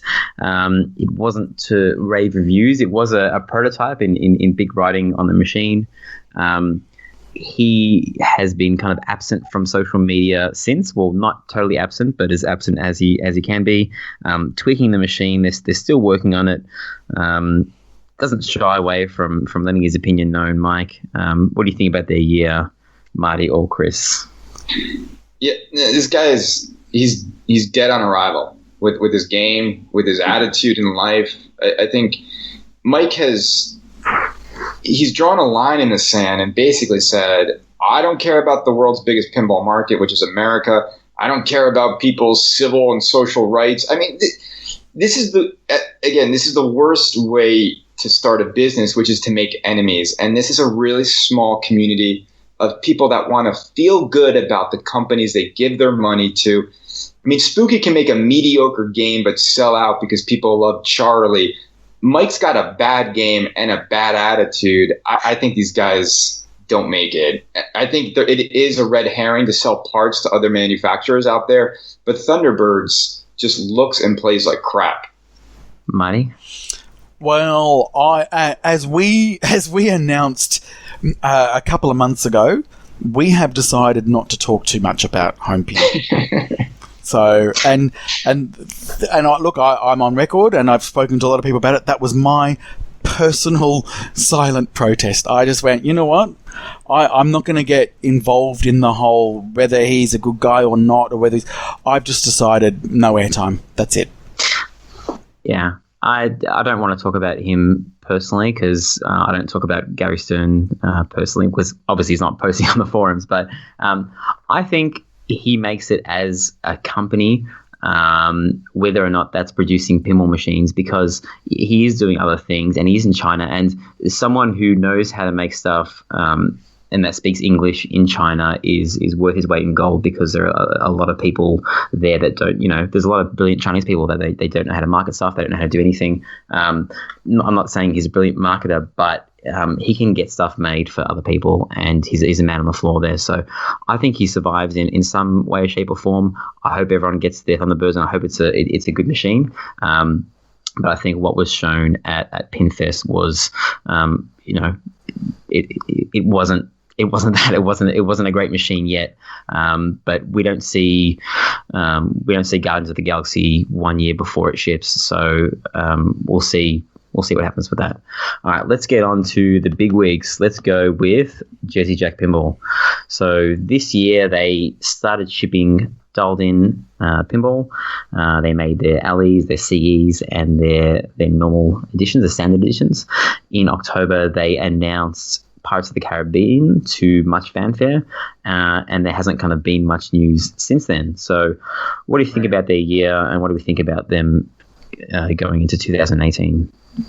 I think Dialed In is a great pin, right? I think that people who love pinball, who love Pat Lawler, really enjoy the game. Obviously, the theme doesn't speak for everybody. It's a difficult sell. Here's the thing with Jack, and I like Jack personally. I like his company personally. I think what's hurt Jack is that leak that happened like a year ago. Everything in that leak has come true. So I think people are always just waiting for like Toy Story. It's like this thing. It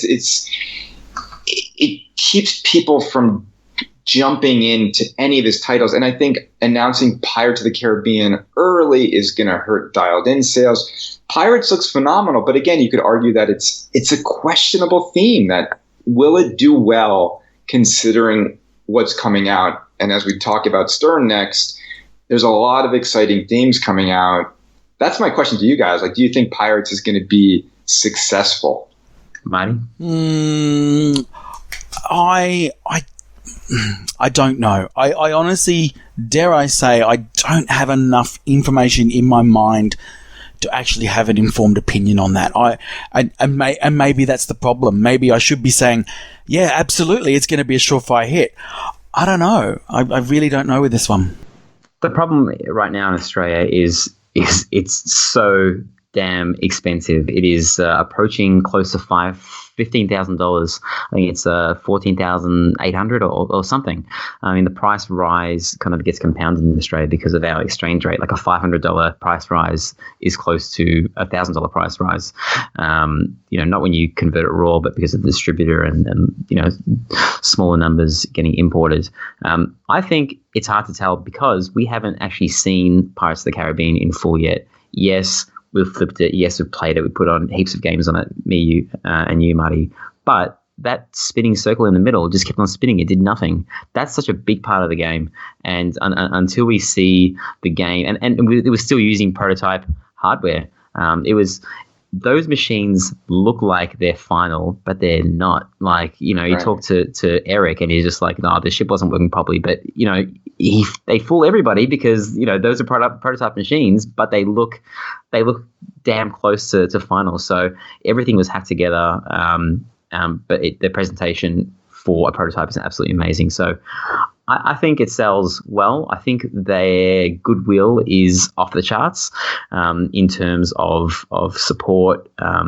Yes, machines can have issues and they can arrive not dialed in, but Jersey Jack stand by their customers, and they besides the complaints about the Hobbit software, their software support is great.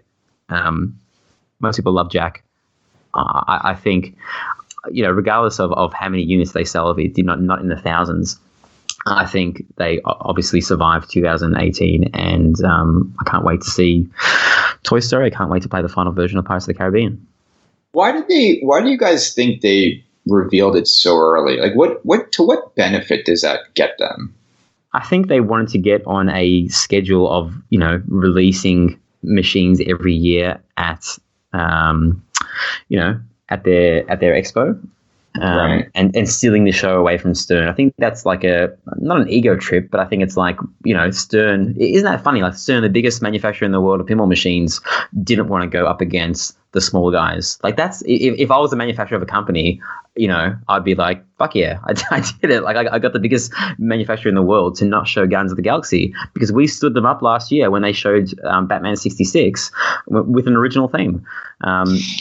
Yeah, but clearly Guardians wasn't ready, right? And we'll talk about that. So Batman wasn't ready either. No, exactly. I think they learned their lesson. Still isn't ready. But here's the thing: why show a game 6 to 8 months before it's available? Okay, so I've got a theory on that, and I think it's because remember they only make one machine at a time. Like I don't know whether you've been to his factory, but I did the factory tour as well. So they've got they can do two. They can do two. Yeah, they've got one main line, and then they've got a smaller line, right? So they're not like Stern where they've got constant orders coming through, so they know what their production schedule's like.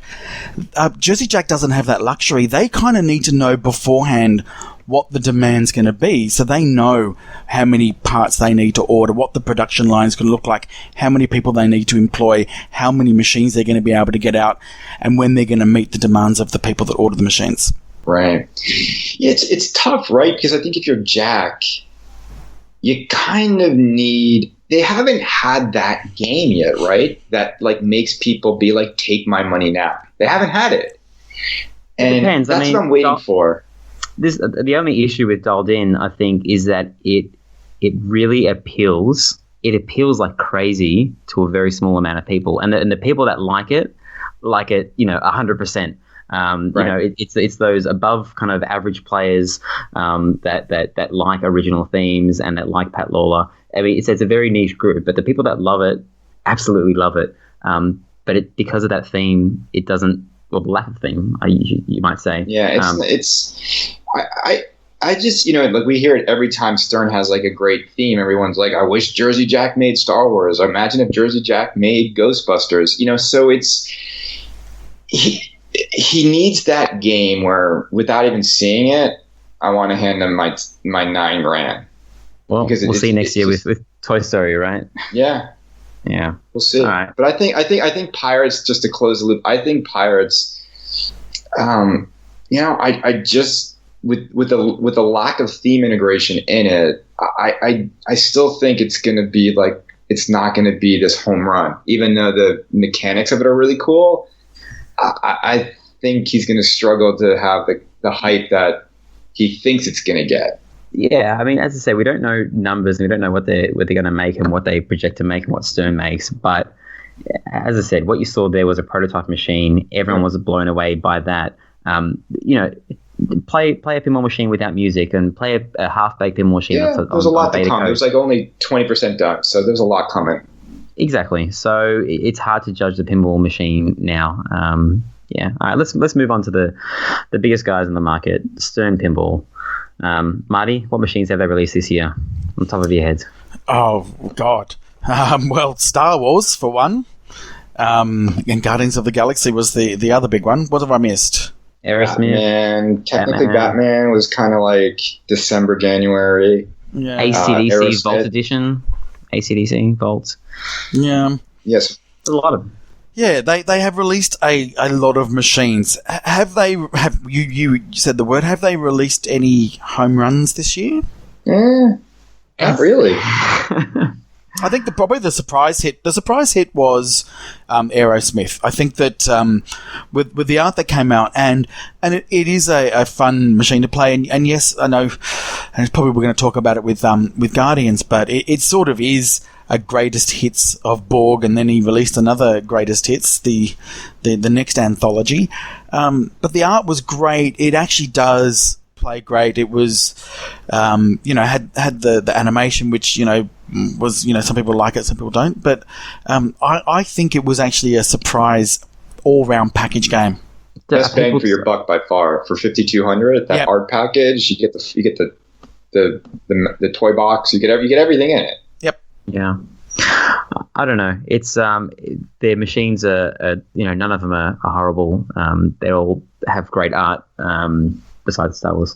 And I don't know, it's weird because we're at the end of the year now and they're releasing lots of software updates, and it's just a weird cycle. I almost wish they'd produce less pinball machines and the machines would be kind of ready out of the box, but because they can produce so many pinball machines, I think that they have that luxury that, hey, Batman's coming good now, we'll just we'll chuck it back on the line, and because the orders will come in for it and we'll make it. They have such a massive suite of games they can make, and Walking Dead and they're still making Metallica, and as long as a license that they get allows them to do that, they don't need to have a hit out of the box. Obviously they would like to, but I think they're just on the wrong software kind of cycle at the moment, and hopefully they can get on top of it, because they are a force to be reckoned with the power and manufacturing facilities. I think 2017 was primarily defined by Star Wars, right? I mean, that was the game everyone was waiting for, the anticipation of it. We all heard it was 2 years in the making. I think the game is fun, but I do think it underwhelmed people. And I think it was a missed opportunity for Stern to sort of create this magical pin that Star Wars deserved to be. I think Stern is, to your point, Ryan, I think people are getting tired of being the beta testers for every new Stern pinball machine. And I think Guardians of the Galaxy will ultimately suffer from lack of code, of launching a game incomplete. The last thing you want to do is have Jack Danger come show the world your game, and it doesn't have any call outs. I mean, they launch these games in these haphazard ways, and internally at Stern, this is what I hear. Internally, they consider 3 to 5 years the amount of time they have to complete code on a game. Who 3 to 5. Wait, 3 to 5 years for 3 to 5 years after release, or 3 to 5 years after release? After they start. After release. I mean, look, we just got a code update on The Walking Dead. When did that game ship? Yeah, but I mean, the game was great before that. That's the thing. I mean, there really isn't any point in jumping in early. You've said it before in your podcast, Chris. I mean, the alleys aren't these things anymore that you just like, I have to get it before it sells out. And even then, like the ones that have sold out, like Ghostbusters is sold out. I mean, those machines, they're not very well. People don't want them as much because go get it. You can go get it now for $1,500 less than they sold for in perfect condition. Yeah. So Lyman's their guy. If we're talking 5 years, right? So we're talking new code for AC/DC. New code for Avengers. These all came out in 2012. X-Men, Metallica, new code. Maybe 3 years. Star Trek. Yeah. I would love new Star Trek code. But I think everyone agrees, right? We'd much rather have 2 fully functioning games a year, 2 to 3, versus 5 half-baked games. Sure. I guess their VEs are the ones that almost like their PPS Chicago Gaming remakes for them, because AC/DC, that's great, they can just kind of keep on doing that. They can grab other ones out of the vault, and those ones should have complete code. So that's the I guess we'll just kind of keep on seeing remakes from them to fill in all their kind of slow periods when they aren't releasing pinball machines. But what titles are we predicting to see from them in 2018, you think? So Guardians just kind of got released, right. Announced, what was it, like 2 months ago, possibly? Right. So when do you think they'll announce their next machine? TPF, I would assume, right? And so the titles that I keep hearing in the rumor mill are Deadpool, yep, Iron Maiden, yep, a new Kapow game, Elvira, Munsters, maybe Beatles as the Kapow game.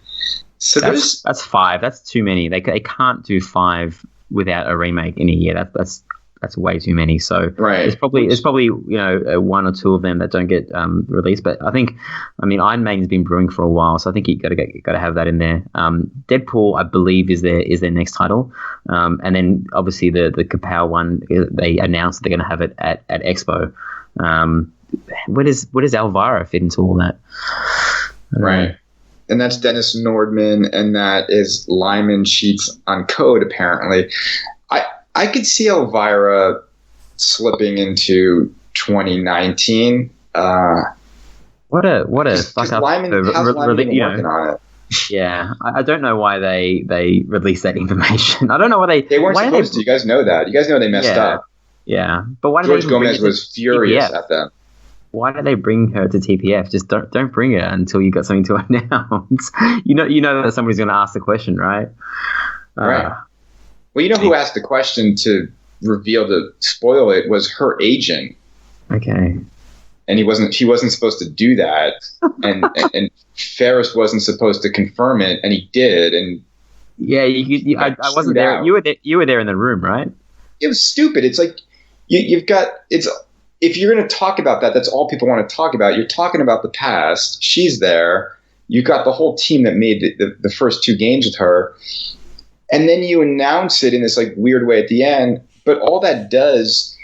Stern never. That's not Stern's model. Stern does not announce a game a year out. They want you to buy the next game and think it's the best game ever, and not even think about the future.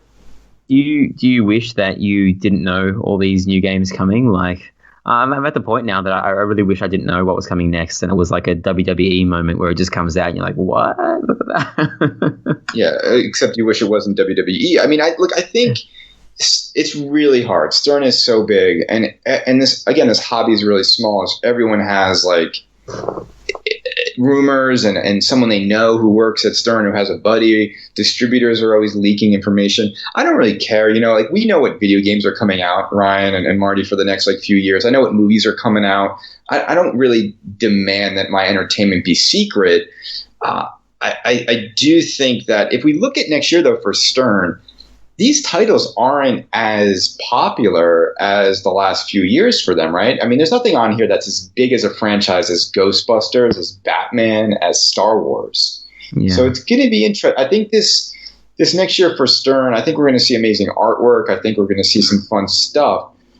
But what would you say amongst this list is like the gotta have title?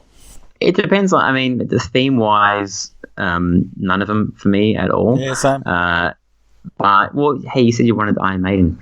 Well, but I think that's going to be 2019. I don't think that's going to be next year. Okay. The one that I'm the most interested in is the one that, well, the 2 things. It has to be coded by Lyman Sheets, because if it's not coded by him, then at this point with Stern, I just don't. That's Elvira. Yeah. And the other one would be the one that's designed by Keith Elwin, and the rules, kind of like the framework for the rules, designed by him as well, because I'm very, very interested to see what he can come up with as a new designer, because you almost know what you're going to get with the other guys. I would hope for something unique, but not unique to the point of being weird, right? So Marty, why do you think Iron Maiden is going to slip? Because Stern usually has a music pin every year. Well, look, and this seems to be the one. Well, I think it is because it is. Well, the rumor has it that it was a Trudeau game, is what I'd heard.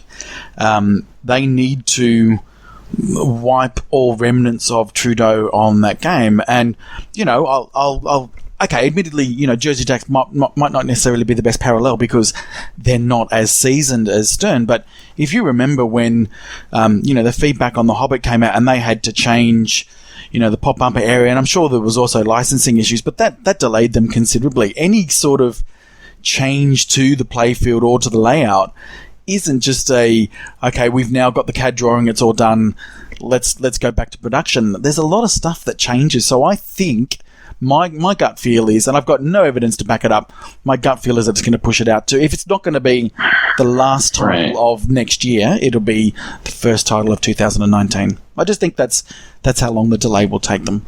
So Trudeau was not doing Iron Maiden. Mm-hmm. He was working on Deadpool. But we know that, I mean, Trudeau's never really done music pins, so this is not even like much revelation. And Gomez has already said like he's stepping in and filling in where Trudeau left out. So I think we will see Iron Maiden. There are rumors it might be Keith's game, because if you think about, Keith has been on board there now for over a year, right? So his thing has to be, I think, dropping in 2018. Well, I guess we'll see in the coming year. But yeah, it's been a decent year for Stern. I mean, I don't think they can ever really have a bad year as long as they don't have chipping playfields again. So that pretty much wraps it up, Chris. Is anything you want to say to all the fans out there, all the Kaneda fans? And what do you want to say to all that? What do you want to say to all the Kaneda haters? Yeah, no, I mean this has been fun, guys. I mean, I think it's a really fun time to be in the hobby. I think over the last couple of years, everyone in the hobby has learned probably a valuable lesson, and that lesson being you got to play a game. You got to make sure you love it. You got to really enjoy it before you buy it. And I think that's just going to make the hobby better. I think people will be more positive if they test drive these things before they throw their money at companies. I also think half these companies that we just went over, half of them are going to go away, which is actually going to be good for this hobby. We don't need 15 people promising pinball. We need like 6 people delivering pinball, and everyone will be happier. So I look forward to that. I think you guys have a great podcast. I think you have an enthusiast base in Australia that's amazing. And it's fun. It's fun waking up every morning at like 3 a.m. because Bubba has to go take a piss and my friends in Australia are up and I've got someone to talk to. So thanks, guys, for having me. This has been lots of fun. Really actually have enjoyed this. So good to have you on. Thank you, guys. Thanks, Chris. All right. Catch you later.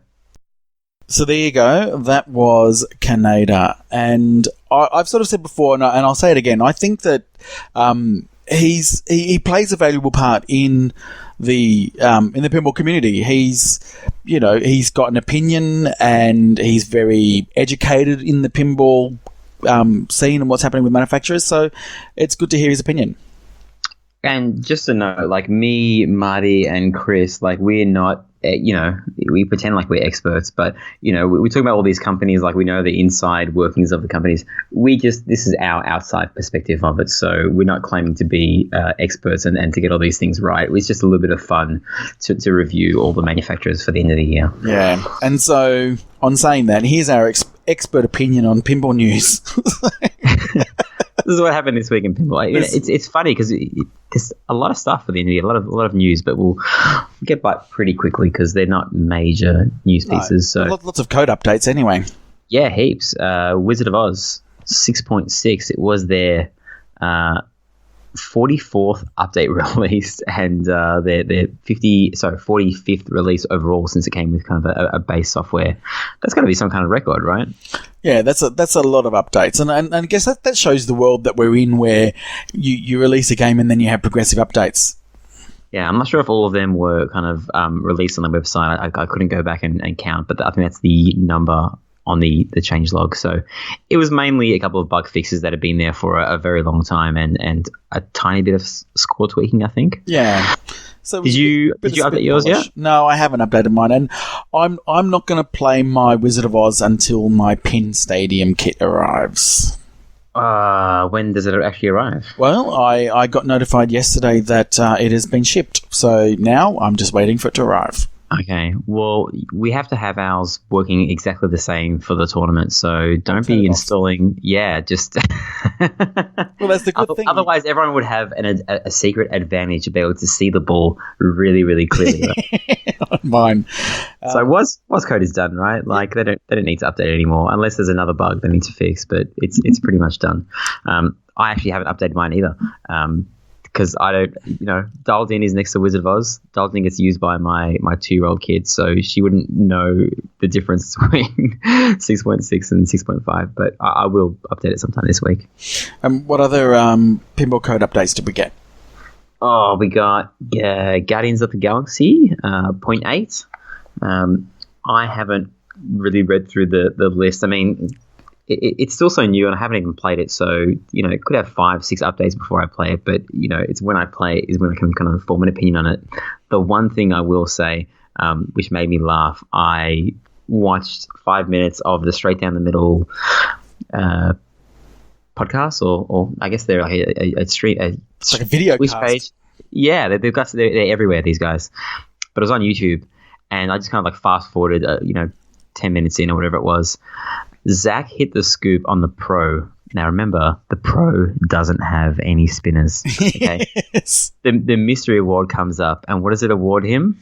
Increased spinner value. Increased spinner value. And I burst out laughing. I was like, that's just the biggest slap in the face you'll see. It's just like, guess what? We're going to leave the same code in here and you don't have a spinner. We're going to increase the value of nothing. Oh, my God. So thanks, guys, for streaming that. I very appreciate it. It was good fun to watch that. It was had a bit of a break. That's awesome. For kids, so... And we got Star Wars 1.0 has finally been released. What are it's a pretty big changelog, isn't it? Oh, I didn't really read it. The biggest difference is, which I kind of didn't read the changelog either, but I noticed it when I was playing the machine on the weekend. You can no longer stack the multi-ball, TIE Fighter multi-ball you can, but the main multi-balls, like the mini wizard modes, with other multi-balls, and I think other modes as well. You can only play it on its own, which changes the strategy heaps. I think there's a menu adjustment we can put it back to normal. But I mean, I was watching Jordan Treadaway last week when he destroyed me. He went on to do exactly the same thing in the finals, and someone got like 2.5 billion against him, and he got like 5 again. Like, he's so consistent, and he does exactly the same thing, even though there's a million variables going on, all these different things. He has certain modes that he plays in certain order, and when he's ready, he's playing Death Star and Escape Hoth, I think it is, or Endor at the same time. All that stuff has to now change, doesn't it, Marty? Yeah, completely. So that's a good way. I played the new code on the weekend, and look, it's certainly a lot more of a polished game now, and there is certainly a lot more to do. It's all right. Yeah. No matter how much they polish it, it's still got the multiplier thing in there. And I watched we played a head-to-head match and you absolutely destroyed me because I was a little bit inebriated. The multipliers are still there. You can't hide that, and they're not going to change that. So when you're playing that lightsaber duel mode where it's Obi-Wan and Darth Vader, that's a pretty cool mode. I mean, you're forced to play it. You can't get out of it. You lose the ball. You're still in the mode. I'm not a big fan of that. Like, that last shot that you made, it was worth like 8 million. And I just sat there and I was just like, what? You're on like 2.5 billion. And that last shot to finish the mode was worth 8 million. Like, who cares? That's like a pop bumper, big points, like nothing. No, I don't know. It's the multiplier thing is still there, because if you multiply that shot, maybe it would have been bigger. I don't know. Yeah, I agree. I think the multiplier plays too much of a part, and that's because it does go up to 40 times. If that was, I don't know, 10 times, it wouldn't be so much of a variance in the scores that people have been getting. Yeah, but I didn't play it enough. I played 1 or 2 games. I will continue to play the game. It's not a bad game. Every game can be improved with code, but you really have to play with anyone who thinks that you can't play the game well with multipliers. Well, just don't look at the score then, because your score isn't going to be very good. Yeah, that's right. What else did we get? We got I was on Facebook and I saw a JJP live video, and it was a quick 5-minute video from Jack and Eric, and they were basically walking through the factory. The factory looks very busy. They did take the video on a very busy day. They are making 15 more Pirates of the Caribbean pinball machines to put out on tests, because the ones, as I said before with Chris, they're all prototypes. I think these are possibly using more final hardware. So it'll be interesting to see them out in the wild and see if the code is kind of progressed to a level where you can use that little spinning disc in the middle. One thing, the biggest thing that I noticed that I can't believe this is the one thing that I really took away from this video. Eric Menier has the most insane triceps that I've seen in all the pinball. He's sitting there playing this pinball machine, and he's fucking arms are huge. He is ripped. He works out. That guy, every day he's doing tricep curl. Or maybe he's just frantically coding, and that's what's getting his. Well, he's not a coder. He's a designer. He lift weights. He does. He's going to contact. I'm gonna get his, because I want his arms. So I'm going to email him, and I will be doing his exercises. I know what his routine is. Done. What else do we have, Marty? Well, we also had Steve Ritchie had an Ask Me Anything, an AMA session on the Stern Pinball Facebook page. You asked a question, Marty? I didn't ask a question. I didn't ask the question because when those things happen, nothing ever gets asked. It's just like they cherry pick like 5 questions, then it's over. I know. Well, what happens? He read every single question out. He did, but the typical ones he avoided, and a lot of the questions were the usual. Okay, so are you doing an original theme? And he avoided that question. What's your next machine going to be? He avoided that question. Yeah, they should have just not left them out. So that's why I didn't kind of ask any questions. But he did answer a really cool question that people have been wanting to know, and that was the post. Yes, the mystery of the post has now been solved. So we talked about this before a couple of times, I think. The Star Wars Pro has a post right under the drop targets, and it helps. It makes the Pro a little bit easier. Everything makes the machine easier, like a 1 millimeter here, 1 millimeter there. It's a post that stops the ball from going down the out lane at a little bit more than it does on the Premium and the LE. The question was asked, why is it on the Pro and not on the LE, when it pretty much is the same hardware design, the lower half of the playfield? And he finally answered, and he said that originally the Pro was actually meant to have a 5 target bank. They're meant to be stand-ups and not not drop target, and he kind of needed it there for whatever reason. At the last minute, I'm not sure if it was the last minute, but after 250 playfields were already made and screened and kind of available, someone told him that it's within the budget or to change them to drop targets, and it'll make the game better. So they managed to fit them in, but they couldn't scrap the 250 with them, and they didn't want to make one version with and one version without. So it doesn't really need the post, but they're not going to make a machine with a hole in there that you can see. So that's it. The Pro, that's why the Pro has a post, and the LE will never get it. Why the LE has the post in the goodie bag, I don't know. that one still remains a mystery, but. And he also said that dimpling is normal and we should all shut up about it. So that was it. That was good. I enjoyed that. I enjoyed it too. Yeah. Did have a bit of a coughing fit, they have a coughing fit. Just get some water, man. And they're like, no, I can't, because it's just me holding the thing. So was someone holding that phone the entire time? Get a tripod. Yeah, $5 tripods. Problem solved. Go get you some water.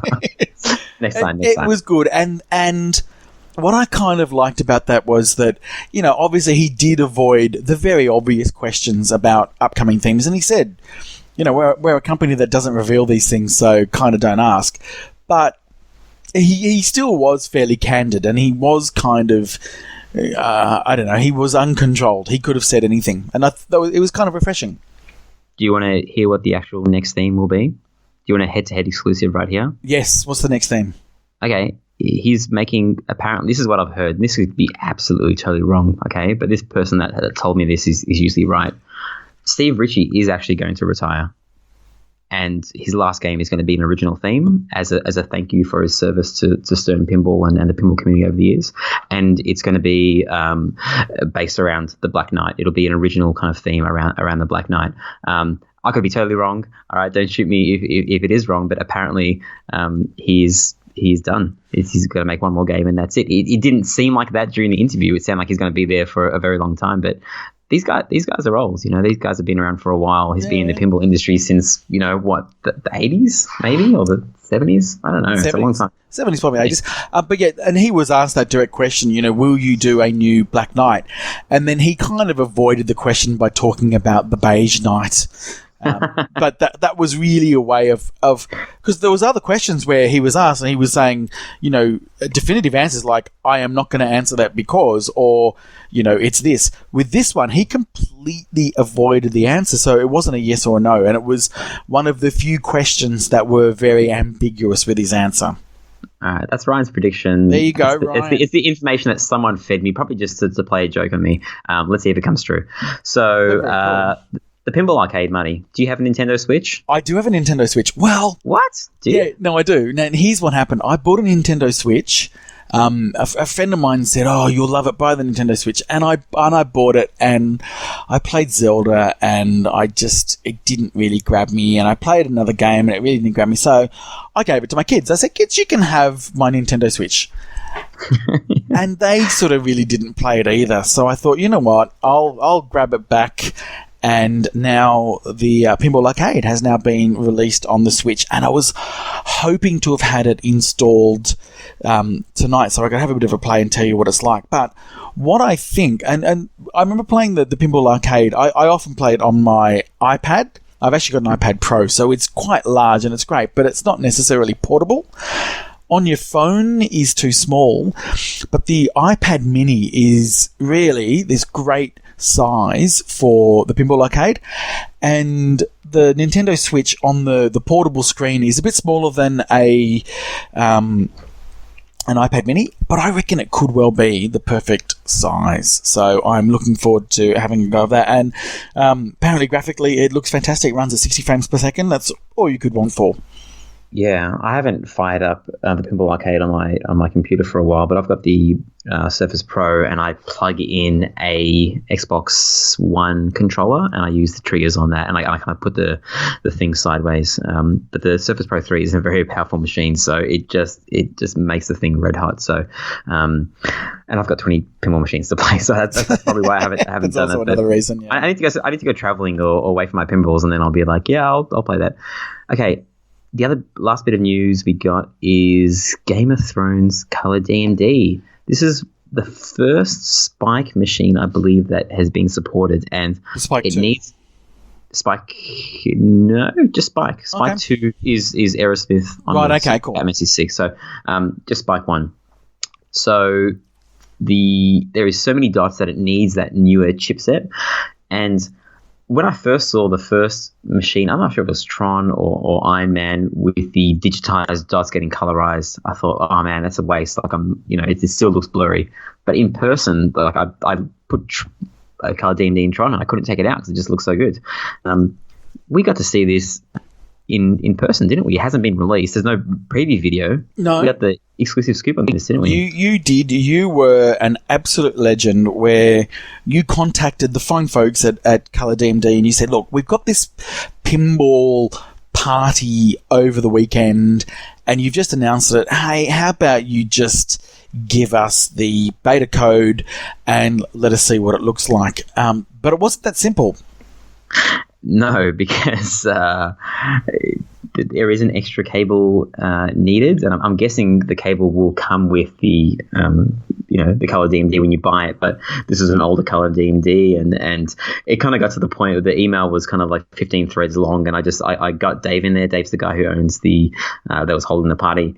And I said, here, you take over. Like, I'm not going to keep on passing information back and forth about which cable you have to connect. But it wasn't hard. You had to just go to JCar and buy like a cable to hook it up to power the thing. The data cable was the same. So, we got to see it on the weekend. You can see like a 2-3 second sneak peek on our Facebook page when I did a walkthrough of the party. I did upload a 4-5 minute video of just me pointing at the screen, and it was online for about 30 minutes before Dave was like, oh, yeah, like, you weren't included in the last couple of emails. When he emailed it, he said, please don't post any social media stuff, kind of like showing it in detail. I was like, okay, log into Facebook and deleted it. So everyone gets to see it soon, but it does look amazing in person. As good as a color DMD can look, right? Yeah, it absolutely looks great. And I'll tell you where in particular I was really impressed with it was when I was doing the, oh God, I can't remember the name. The dragon mode. What's that? Targaryen. When they show the dragon scenes, it looks amazing. For those digitized scenes alone, it is absolutely worth it. The bit that I really wanted to see was Martel stabbing the mountain after you finish Martel. Because that, for some reason, that's like my favorite bit of dots on that machine. Because I play Martel, I finish Martel first, and when you hit that shot, you kind of especially when you go up the middle, it stages the ball and he stabs that guy, and it just looks better in color. So that's Color DMD. You will get to see it soon. There was like 60 plus people at the party. I don't know how many people there were. They all got to see it. Everyone loved it. Yeah, it looks amazing. So can't come soon enough. The Tuppies, Marty. Are we coming first? I don't think anyone knows who's coming first on the Tuppy Awards, but it has been I guess, announced or revealed that there's actually going to be trophies. So we were kind of, before this, we were kind of like, you know what, we're not going to get out there. Other podcasts and streamers and all that kind of stuff have solicited votes, and we're not going to do that. We are not going to ask you to vote for us at thisweekinpinball.com. The Twippy Awards, we are not going to ask you to log in with multiple Google accounts and vote for us. We would never do that. Okay, if we manage to somehow pull off a win, Marty, you know that the trophies, even though you do all the editing and all the hard work, you have so many trophies. That trophy is coming to my house. I've got one. Yeah, true. You could have that. I have far too many trophies. Oh God, so modest about it as well, guys. Marty's just like, play on words. You're saying that we're not going to solicit your vote. I want to win this. Okay, I don't even care. I don't give a shit if we're not the best. I don't care if we think that we're the worst. You're listening to us. I want your vote because I don't know. It's shiny. I want a trophy. I don't even care. I'll do anything. Okay, email me and say, if you do this right, I'll get your vote. I'll do it. Okay, I'm not going to get a tattoo. Yeah. Okay, keep it reasonable. I'll do it. I'll sing any song you want. How about that? Oh, now that is an absolute amazing a reward right there. Anything you want. I'll be a rapper. I'll sing Betty White. I'll do anything. Okay. Betty White. That's just sort of out of the blue. I could. I'm just spitballing here. Can't think of anything. I'll sing. R&B. I'll sing rap. I'll sing metal. And I'll sing Betty White. Like, it's just crazy how that was. This might be really bad. What if you get 50 emails and I don't get to sing anything I like anymore? And then just for the next year, I'm just okay. Like it's like 2019. I'm still singing. Okay, I'll sing it all the way up until the next Twippy Awards. Okay, done. We've got a bit of announcement ourselves. I know you don't want to announce this yet, but Marty, I'm going to announce it. I haven't got the okay yet email, but he's still asleep. But we're going to hold our own awards because, it's when we were doing the Twippy Award kind of countdown last week, and we got to that bit where it said the best call outs, and I said, you know what? Like there are so many bad call outs. They're not horrible, but sometimes it's more fun to poke fun and say, well, these are the worst. And it exists in other places. There's the Golden Raspberry Awards, the Razzies, for the worst movies. And this is not something to be taken seriously because sometimes the movies that win the worst, the worst actor, the worst awards, they're not actually the worst. There's like 100 movies that are worse. It's almost like the most popular movie that people think is bad in a funny way. So we are going to do, and we're hoping we can use this name, the Twerpies, right? I've already created the form. By the time this podcast goes live, I'll have a pinside thread and it'll be linked on our show notes and everything. You can go there. It takes 2 minutes to vote. It's exactly the same questions. There's a lot of plagiarism going on here that Jeff did. And this is not in no way in conjunction with This Week in Pinball. This is just our own thing for fun. A twerp is someone who's annoying. It's close to twip, so the Twerpies. Please vote and we will announce the winners/losers at the end of the year. And if you don't see any links to any form whatsoever, then we aren't going to do it. Pretty much. Yeah, we've asked permission because I don't want to get into, This Week in Pinball's kind of, he's putting a lot of effort into it, and it's probably going to become this big thing because in the past, like Pinside has kind of done their own thing, but this guy is like put a lot of effort into it, and I don't want to annoy him in any way. So I've asked him permission. He's still asleep. You might not even hear this segment. It might be cut out by the time you wake up. You never know. We'll see what happens. So, and then just one last piece of news this week for me is that I've just seen that, and this is great news for me, that Scott Denisi of Total Nuclear Annihilation fame, he's releasing the soundtrack to the Pinball Machine. Marty, how is he releasing the soundtrack? Well, what form of media? Well, he's actually releasing it on cassette. Oh, yeah, baby. I have no cassette player. No, I know. Neither do I. Well, so it is going to be released on cassette, which I think is freaking cool, right? It's totally fitting in with this theme, but it also will be released on iTunes and Spotify, Google, etc. in 2018. That oh my God. is freaking fantastic because the music for me on this pinball machine is the absolute highlight. I just love how that bass just kicks in as soon as you plunge the ball. It is just so well done. Someone's going to make a mod where you can like get a Walkman or something, plug in the cassette, and it somehow just like there's a plug where you can plug it into the machine, and in a track mode it just sits there and plays the music. Yeah, it's not that easy. Get onto it, mate. One bit of other pinball news, which I was probably going to talk about last week, but I forgot. Just quickly, there's a guy called Rob McIntosh. He used to be called Rob Raider. And he's actually a judge on Circus Voltaire. So if you look at Circus Voltaire and there's the end credits when you kind of get judged and your bonus comes up, he is one of those guys. And he used to be really big in the pinball scene like 20 years ago. And then there's newspaper articles about him. I think he was like ranked first in Australia. And then he just kind of disappeared. RGR still kind of kept in contact with him, and he got him back. So we actually competed against him in the last Argonauts comp, and he's very rusty, but I think he came 15th out of the 35 or so players, and he's going to be coming to our meet. So I really hope that he kind of gets his groove back, and this once powerhouse can kind of rekindle his form and become a major player in the circuit scene. Fantastic. Well, I look forward to meeting him at your meet, which is called Chaos in Melbourne City. Yeah, it was funny because he hasn't played pinball in so long, and it was like he just knew the rules of every single Belly Williams pinball machine, and then most of those machines are Stearns, and he's just like, man, this is too confusing for me. Like, what do I shoot for in Metallica? It's like everything. Well, it's not only that. Like, he's got new machines with new rules, but you've got to remember, in the last 15 years or so it's been, everyone plays pinball completely differently now. Yep, it's a whole different world, but hey. It'd be like coming out of a coma. It's like, Austin Powers when he was, re-cryoed or whatever it was, and he was like, oh, I'm in the modern world, and had to learn quickly what the modern world was like. Yep. There you go. We'll see how we go with Foot Frenzy. You just wanted to get your Austin Powers reference in there. Yep. I was almost going to say I wish there was an Austin Powers pinball machine, but there is, and it's not that great. Okay. This week in pinball. What do we do this week, Marty? Well, last week we streamed Dialed In. Yes. Do you now like the pinball machine? Yes. Yes? Love it.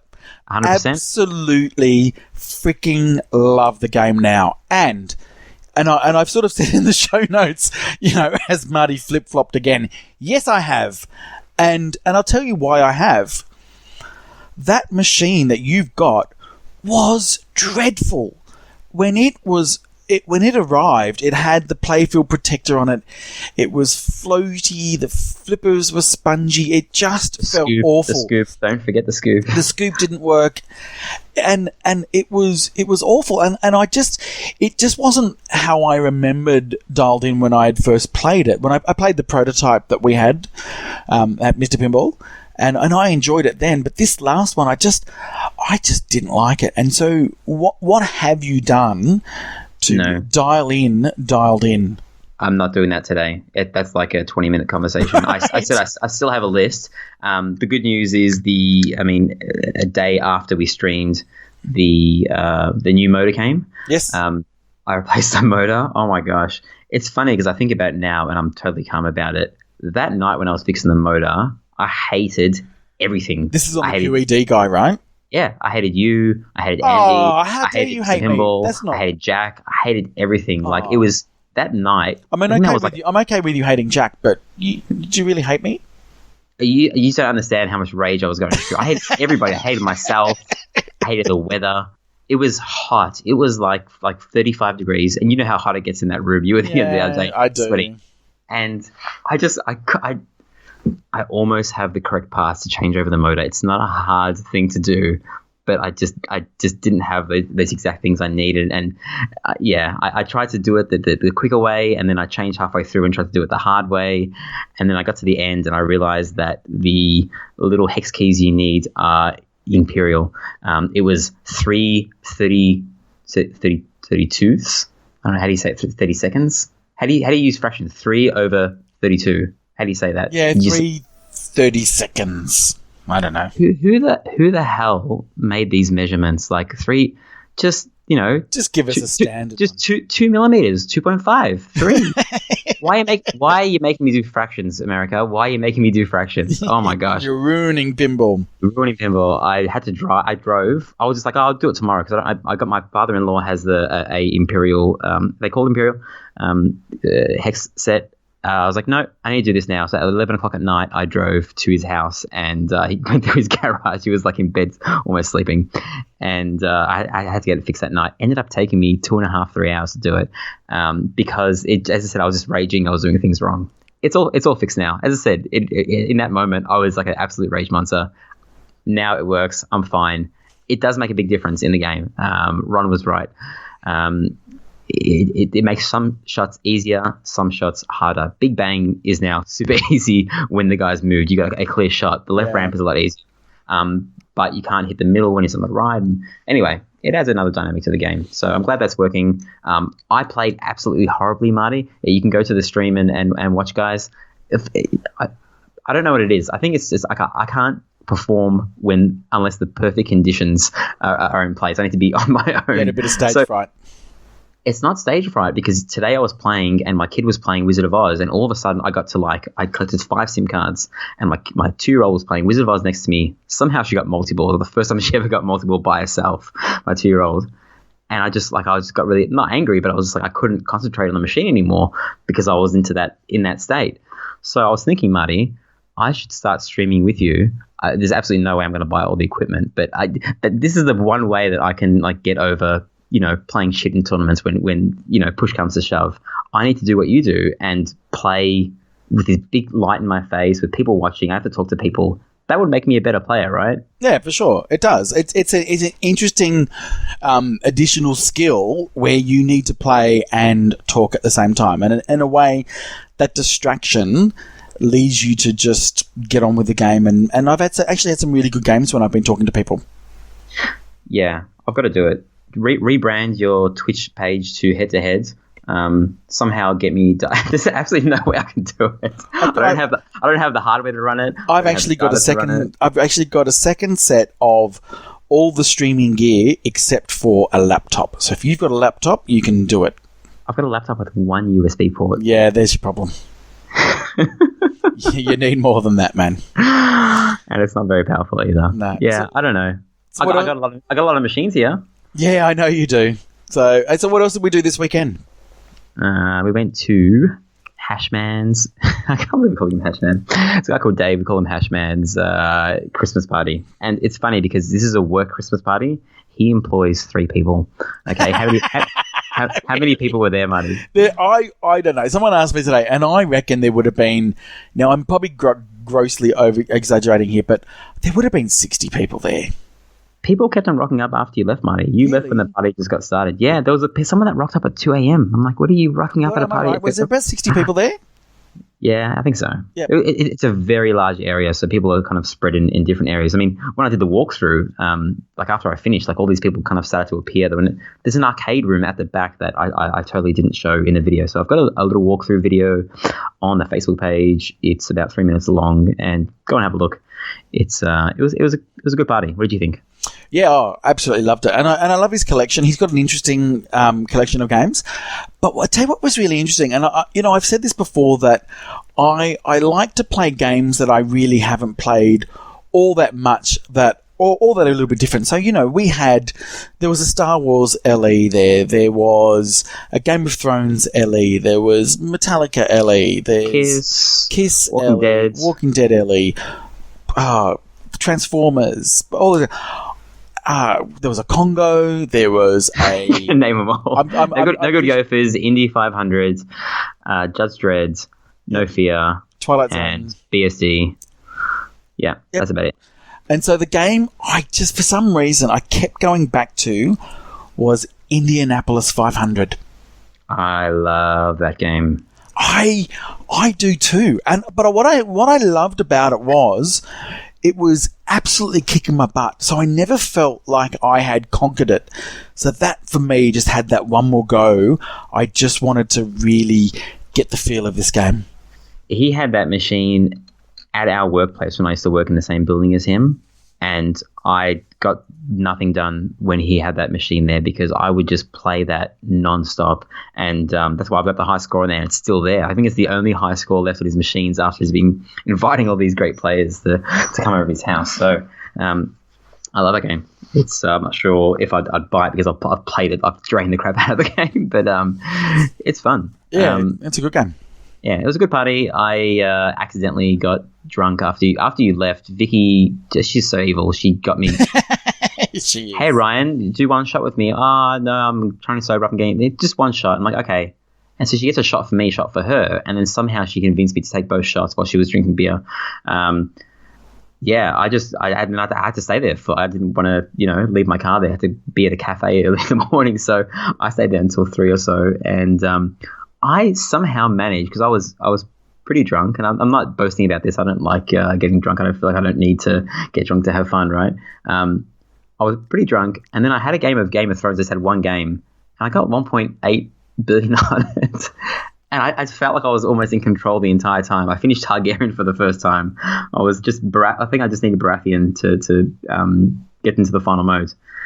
And then I got off the pinball machine and I felt drunk again. It's almost like the pinball machine made me... maybe that's what you do, man. Maybe that's why you play pinball so drunk. But do you ever get that where you turn off the stream and you all of a sudden feel it? Like...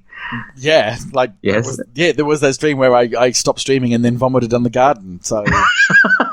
This is a classy podcast. This really is. We've gone really downhill now. But yeah, I know exactly what you mean. Because you just have a singular focus. You have to get in the zone. It kind of does take you out of your drunken stupor. All right, what else we got? The trophies have arrived. Yeah, sorry. Well, no, we're just going to say, so we have been also discussing all week, what are we going to do for our heads-up comp objectives? I don't have them in front of me. Let's do that next week. But we do have them. But it's been fun. It's actually been fun thinking about the two machines that we're talking about really are Star Trek and Wizard of Oz. And it's really interesting to just sort of talk back and forth about what would make interesting objectives. Some easy, some hard. And then we've sort of had a bit of back and forth about, well, I think that one might be too easy or that one might be too hard. Or it's fun. I'm really looking forward to this tournament. Yeah, I hope I don't get knocked out kind of first up, and I've been resisting practicing, even though I've kind of revealed them to the public now what the objective, because I don't really want, like, they're my machines, I don't want like that much of an advantage over. I think that'd be a bit unfair. Fair enough. But yeah, it's you always have to make them balanced. Like you can't choose like the Wizard of Oz. We talked about having one with multi-balls, but we're like, no, the main multi-ball uses rollovers, and my switches are going to be different to your switches. Your which base plate is going to be different than mine. I don't want to do that. I don't want. It has to be as fair as possible. So something like Rescue Multi-Ball, which is a lot harder than the main multi-ball to get into, that's more fair because you're shooting the orbit. Yeah. Anyway, so I'll talk about the objectives next week. What did you get up to this week, Marty? Is anything you did on your own? No, me? No, you were there because I did stream Game of Thrones Pro again this week, and yet again had just a lot of fun with it. Age has been very, very good to Game of Thrones. I think code-wise, even like, the art. I know when it came out, it was very much criticised, and I was very critical of the art because it just didn't live up to what I thought it would look like. But once you get over that, the art is what it is. There's a really good game there. Yeah. And now there's a colour D for it. Yeah. We're not buying that. We're not buying You can buy it if you want. Maybe. We'll see how we go. The trophies arrived this week for the competition. They've been great. What else I want to talk about? I wrote here that I've been noticing a lot more stuff in Dialed In about the... I'm not going to talk about too much about Dialed In because I'm sure people are sick of it. But I said last week it has the best light show. And kind of it does. Have a look at the videos again, and there's certain things. This is one thing that's so underutilized in pinball machines. They have color changing inserts, and they hardly change color. The best thing you can do is like that Big Bang target, right? Not the Big Bang is lit. It's the one like to light Big Bang. Yep. It changes colors depending on how many hits you got to go. If it's red, you got one more hit. If it's yellow, you got two more hits. Blue, green, it changes colors, right? I did not know that. it's so smart because I don't have to hold the button and cycle through. Can you imagine if, like, you know, other pinball machines had that, like Coffin and Snake on Metallica?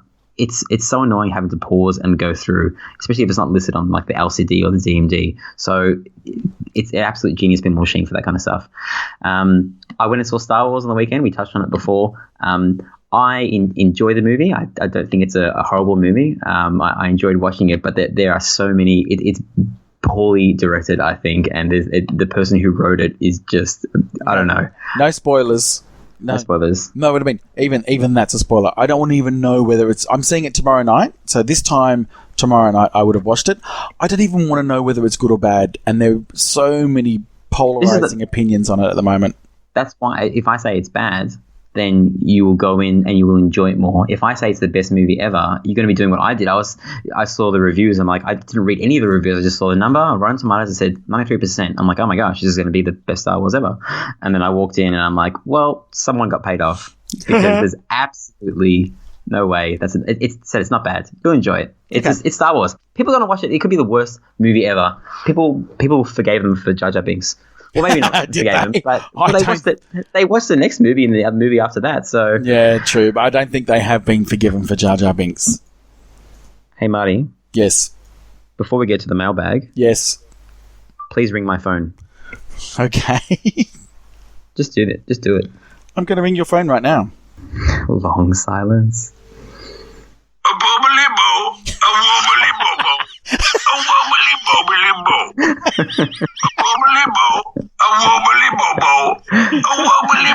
bo. Most expensive ringtone ever. That cost me $27. I had to buy the pinball browser license, which, hey, it's well deserved. That guy, I've used that software a lot just to extract sound. So that's hilarious. That's what I hear every time someone calls, and it makes me laugh. I hope they never get rid of that call out in the pinball. It's the best thing about the pinball machine. It's like Groot spitting out balls. It's that call out. Awesome. All right, so let's get to the mailbag. We've actually quite a bit of messages this week, which is good. Go for it, Manny. So the first one we've got is from Tom. He said, "Hi guys, started listening to the podcast a few weeks ago, and it's fucking awesome." Yeah, it is, Tom. He's actually said he's a tournament director from Norway, and so we mentioned last week, we talked in depth about the Flip Frenzy format because Jack Danger had played, and he said the Flip Frenzy format sounds like a lot of fun, but I have a couple of questions. Do you have any software or other stuff to help run the event? And since some of the people I arrange tournaments for are obsessed with Whopper points, how's the TGP? Yeah, I responded to Tom, and I think the TGP is around 80 to 84%, depending on how long you run it for. I don't really understand how TGP works, but I went to the last kind of two Flip Frenzy tournaments that I participated in, someone else participated in, and it was one was 84 and one was 80. And that's pretty good. As I said, for a 3.5 hour event, I don't think you can get much better than that. There's no way you could, as long as you have the machines, right?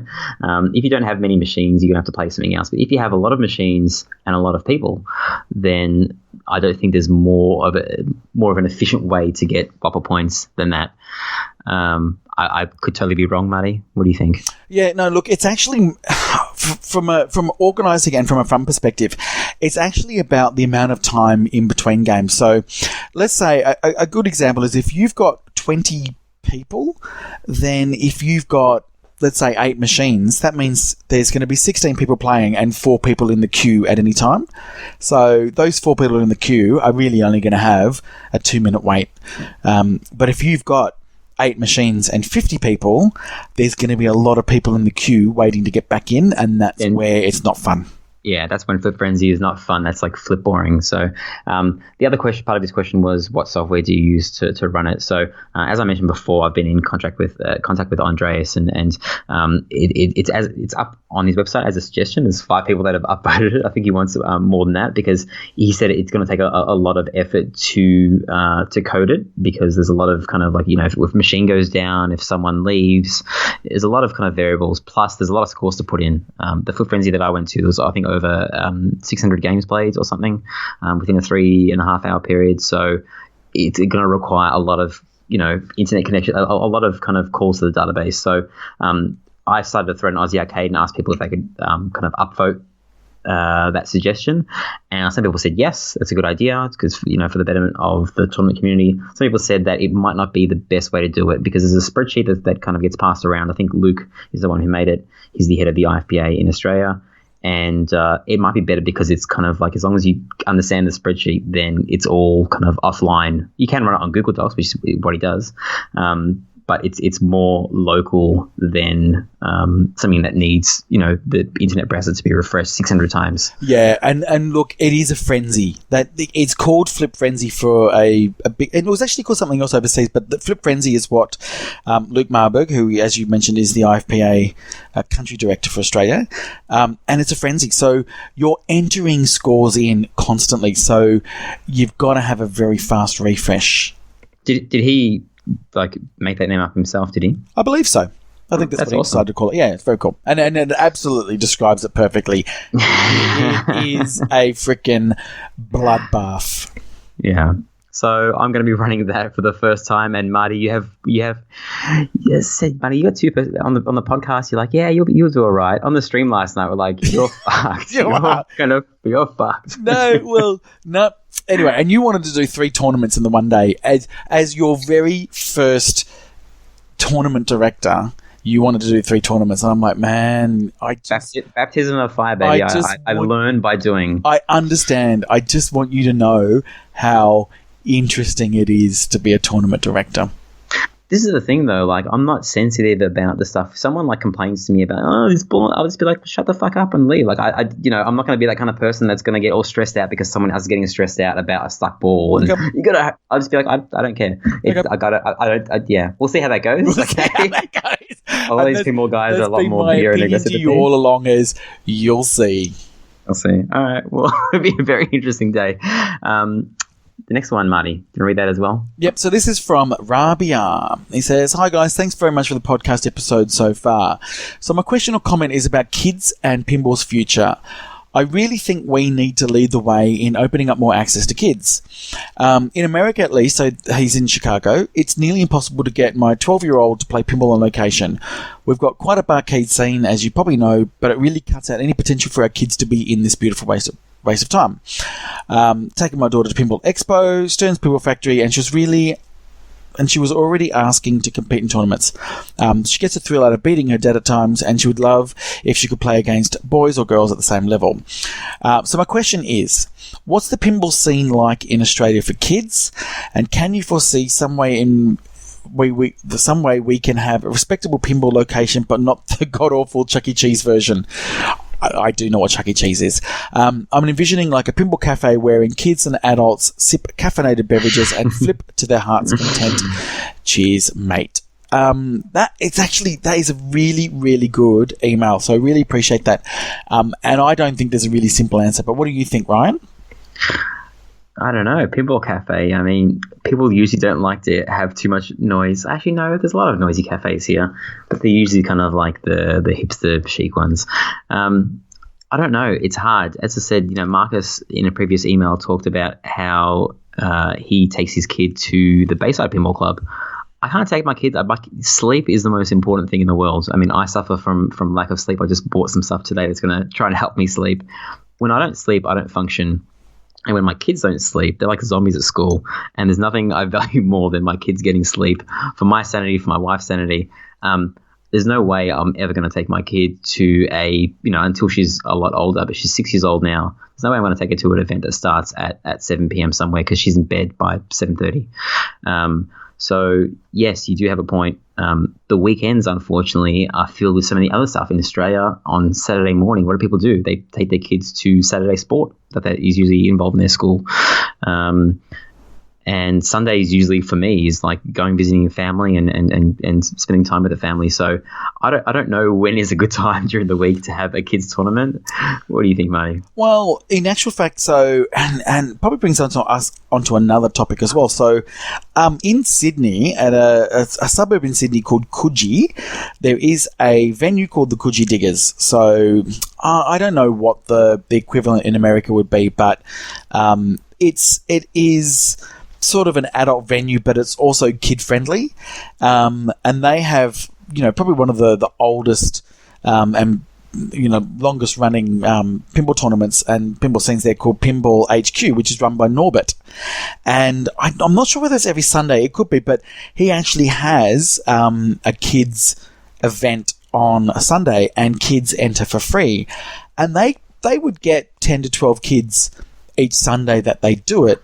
And he knows that he's doing that because he understands that we need to get kids into pinball now for the future of this hobby. Yeah, it's funny that, like, I know Stern are spending a lot of money on kind of the development of pinball, but it really is money for the now. I'm not sure if someone correct me if I'm wrong. Email us at head2headpinball@gmail.com, but I don't think they're investing much money or time into the kids scene because the fruits of that labor will be 20 years or 30 years from now. So I don't know. I think it is the hardest question, and I don't think anyone has a proper answer for it because pinball has always been associated with kind of bars and drinking, and now they have entered a lot of homes and kids are getting interested. But I don't think a pinball cafe would be successful because I don't know about you, Marty, but when I play pinball, I don't really like to hang around kids. I know it's horrible, but as I said, pinball for me is almost like my escape from kids and family life, and it's my time alone or maybe time with friends. I would definitely take my kid to a kid event if I would support her in doing that, but I'm not sure how. It would only be people that.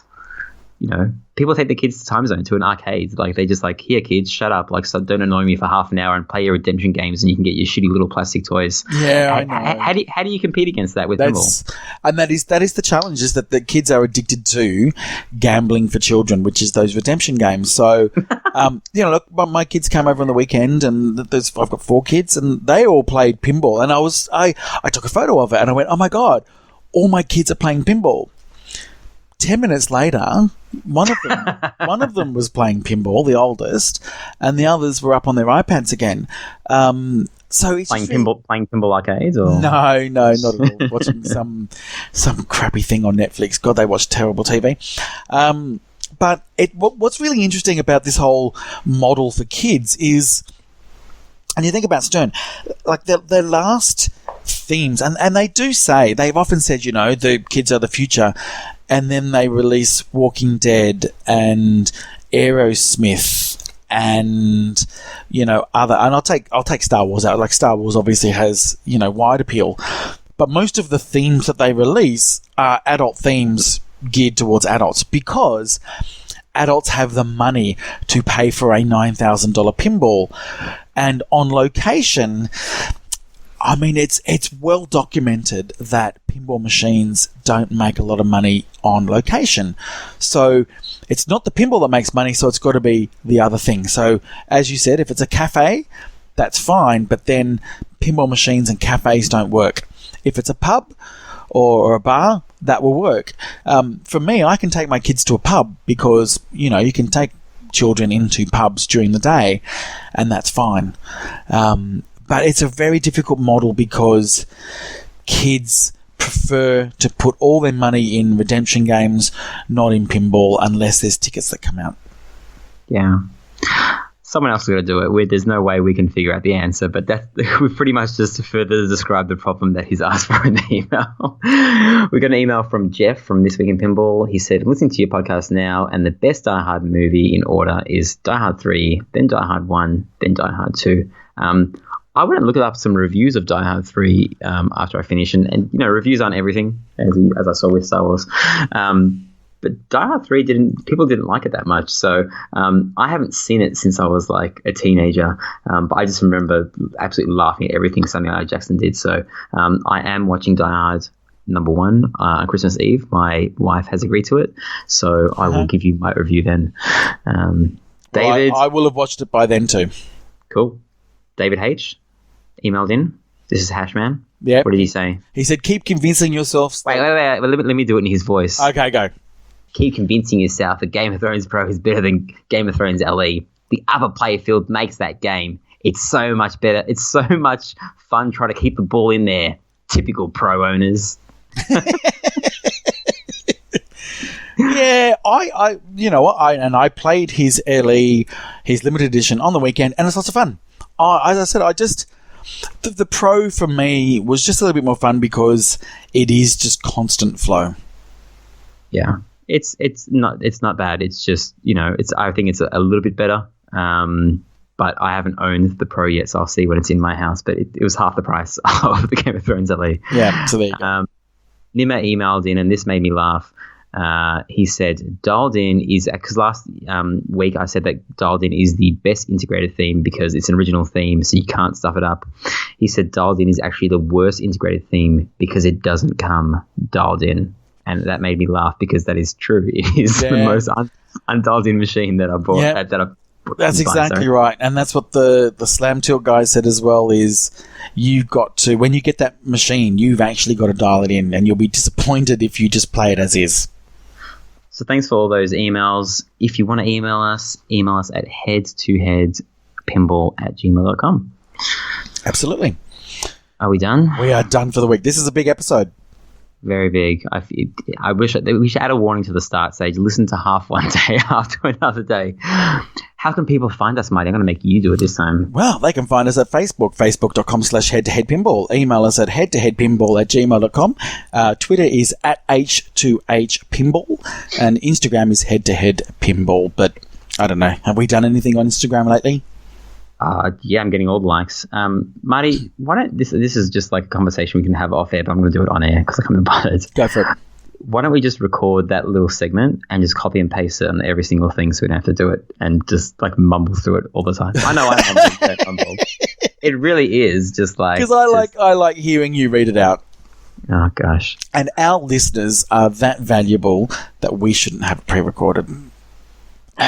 And we want them to vote for us in the Twippies. They are going to do it. They're going to stop the podcast right now. I want that trophy. As I said, even if I'm not the best... Same. If you like us, please vote for us. And I also know I am a shithouse streamer, but still vote for me. Vote for me, Melbourne Silverball League, as your favourite Twitch channel. Just for a laugh. Just as the anti-vote. How many characters is that when people want to type it in? I know. Twitter, it's so annoying. Silverball League. Oh my gosh. Just MSL. Or that's all you need to do. MSL or Melbourne Silverball. Jeff, if you're listening, MSL is for Marty. Okay? That's right. Now, Marty, have you given any more thought to my marriage proposal last week? No, I've given it no thought. I'm not. I don't think I'm going to marry you. Don't you want me?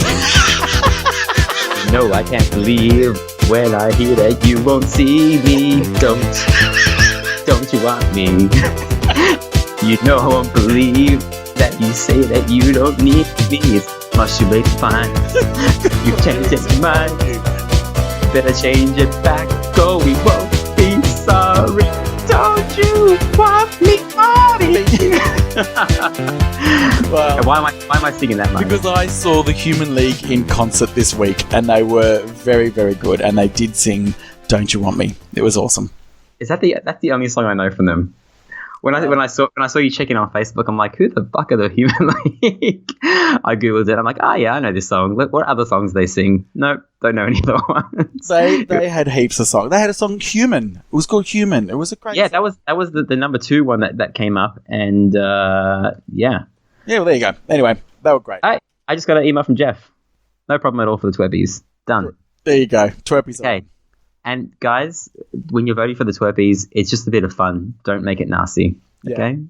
We're just having fun. Yeah. All right. You're done. Right. Thank you. All right, guys. Have a great week. We'll speak to you again next week. Bye. Bye.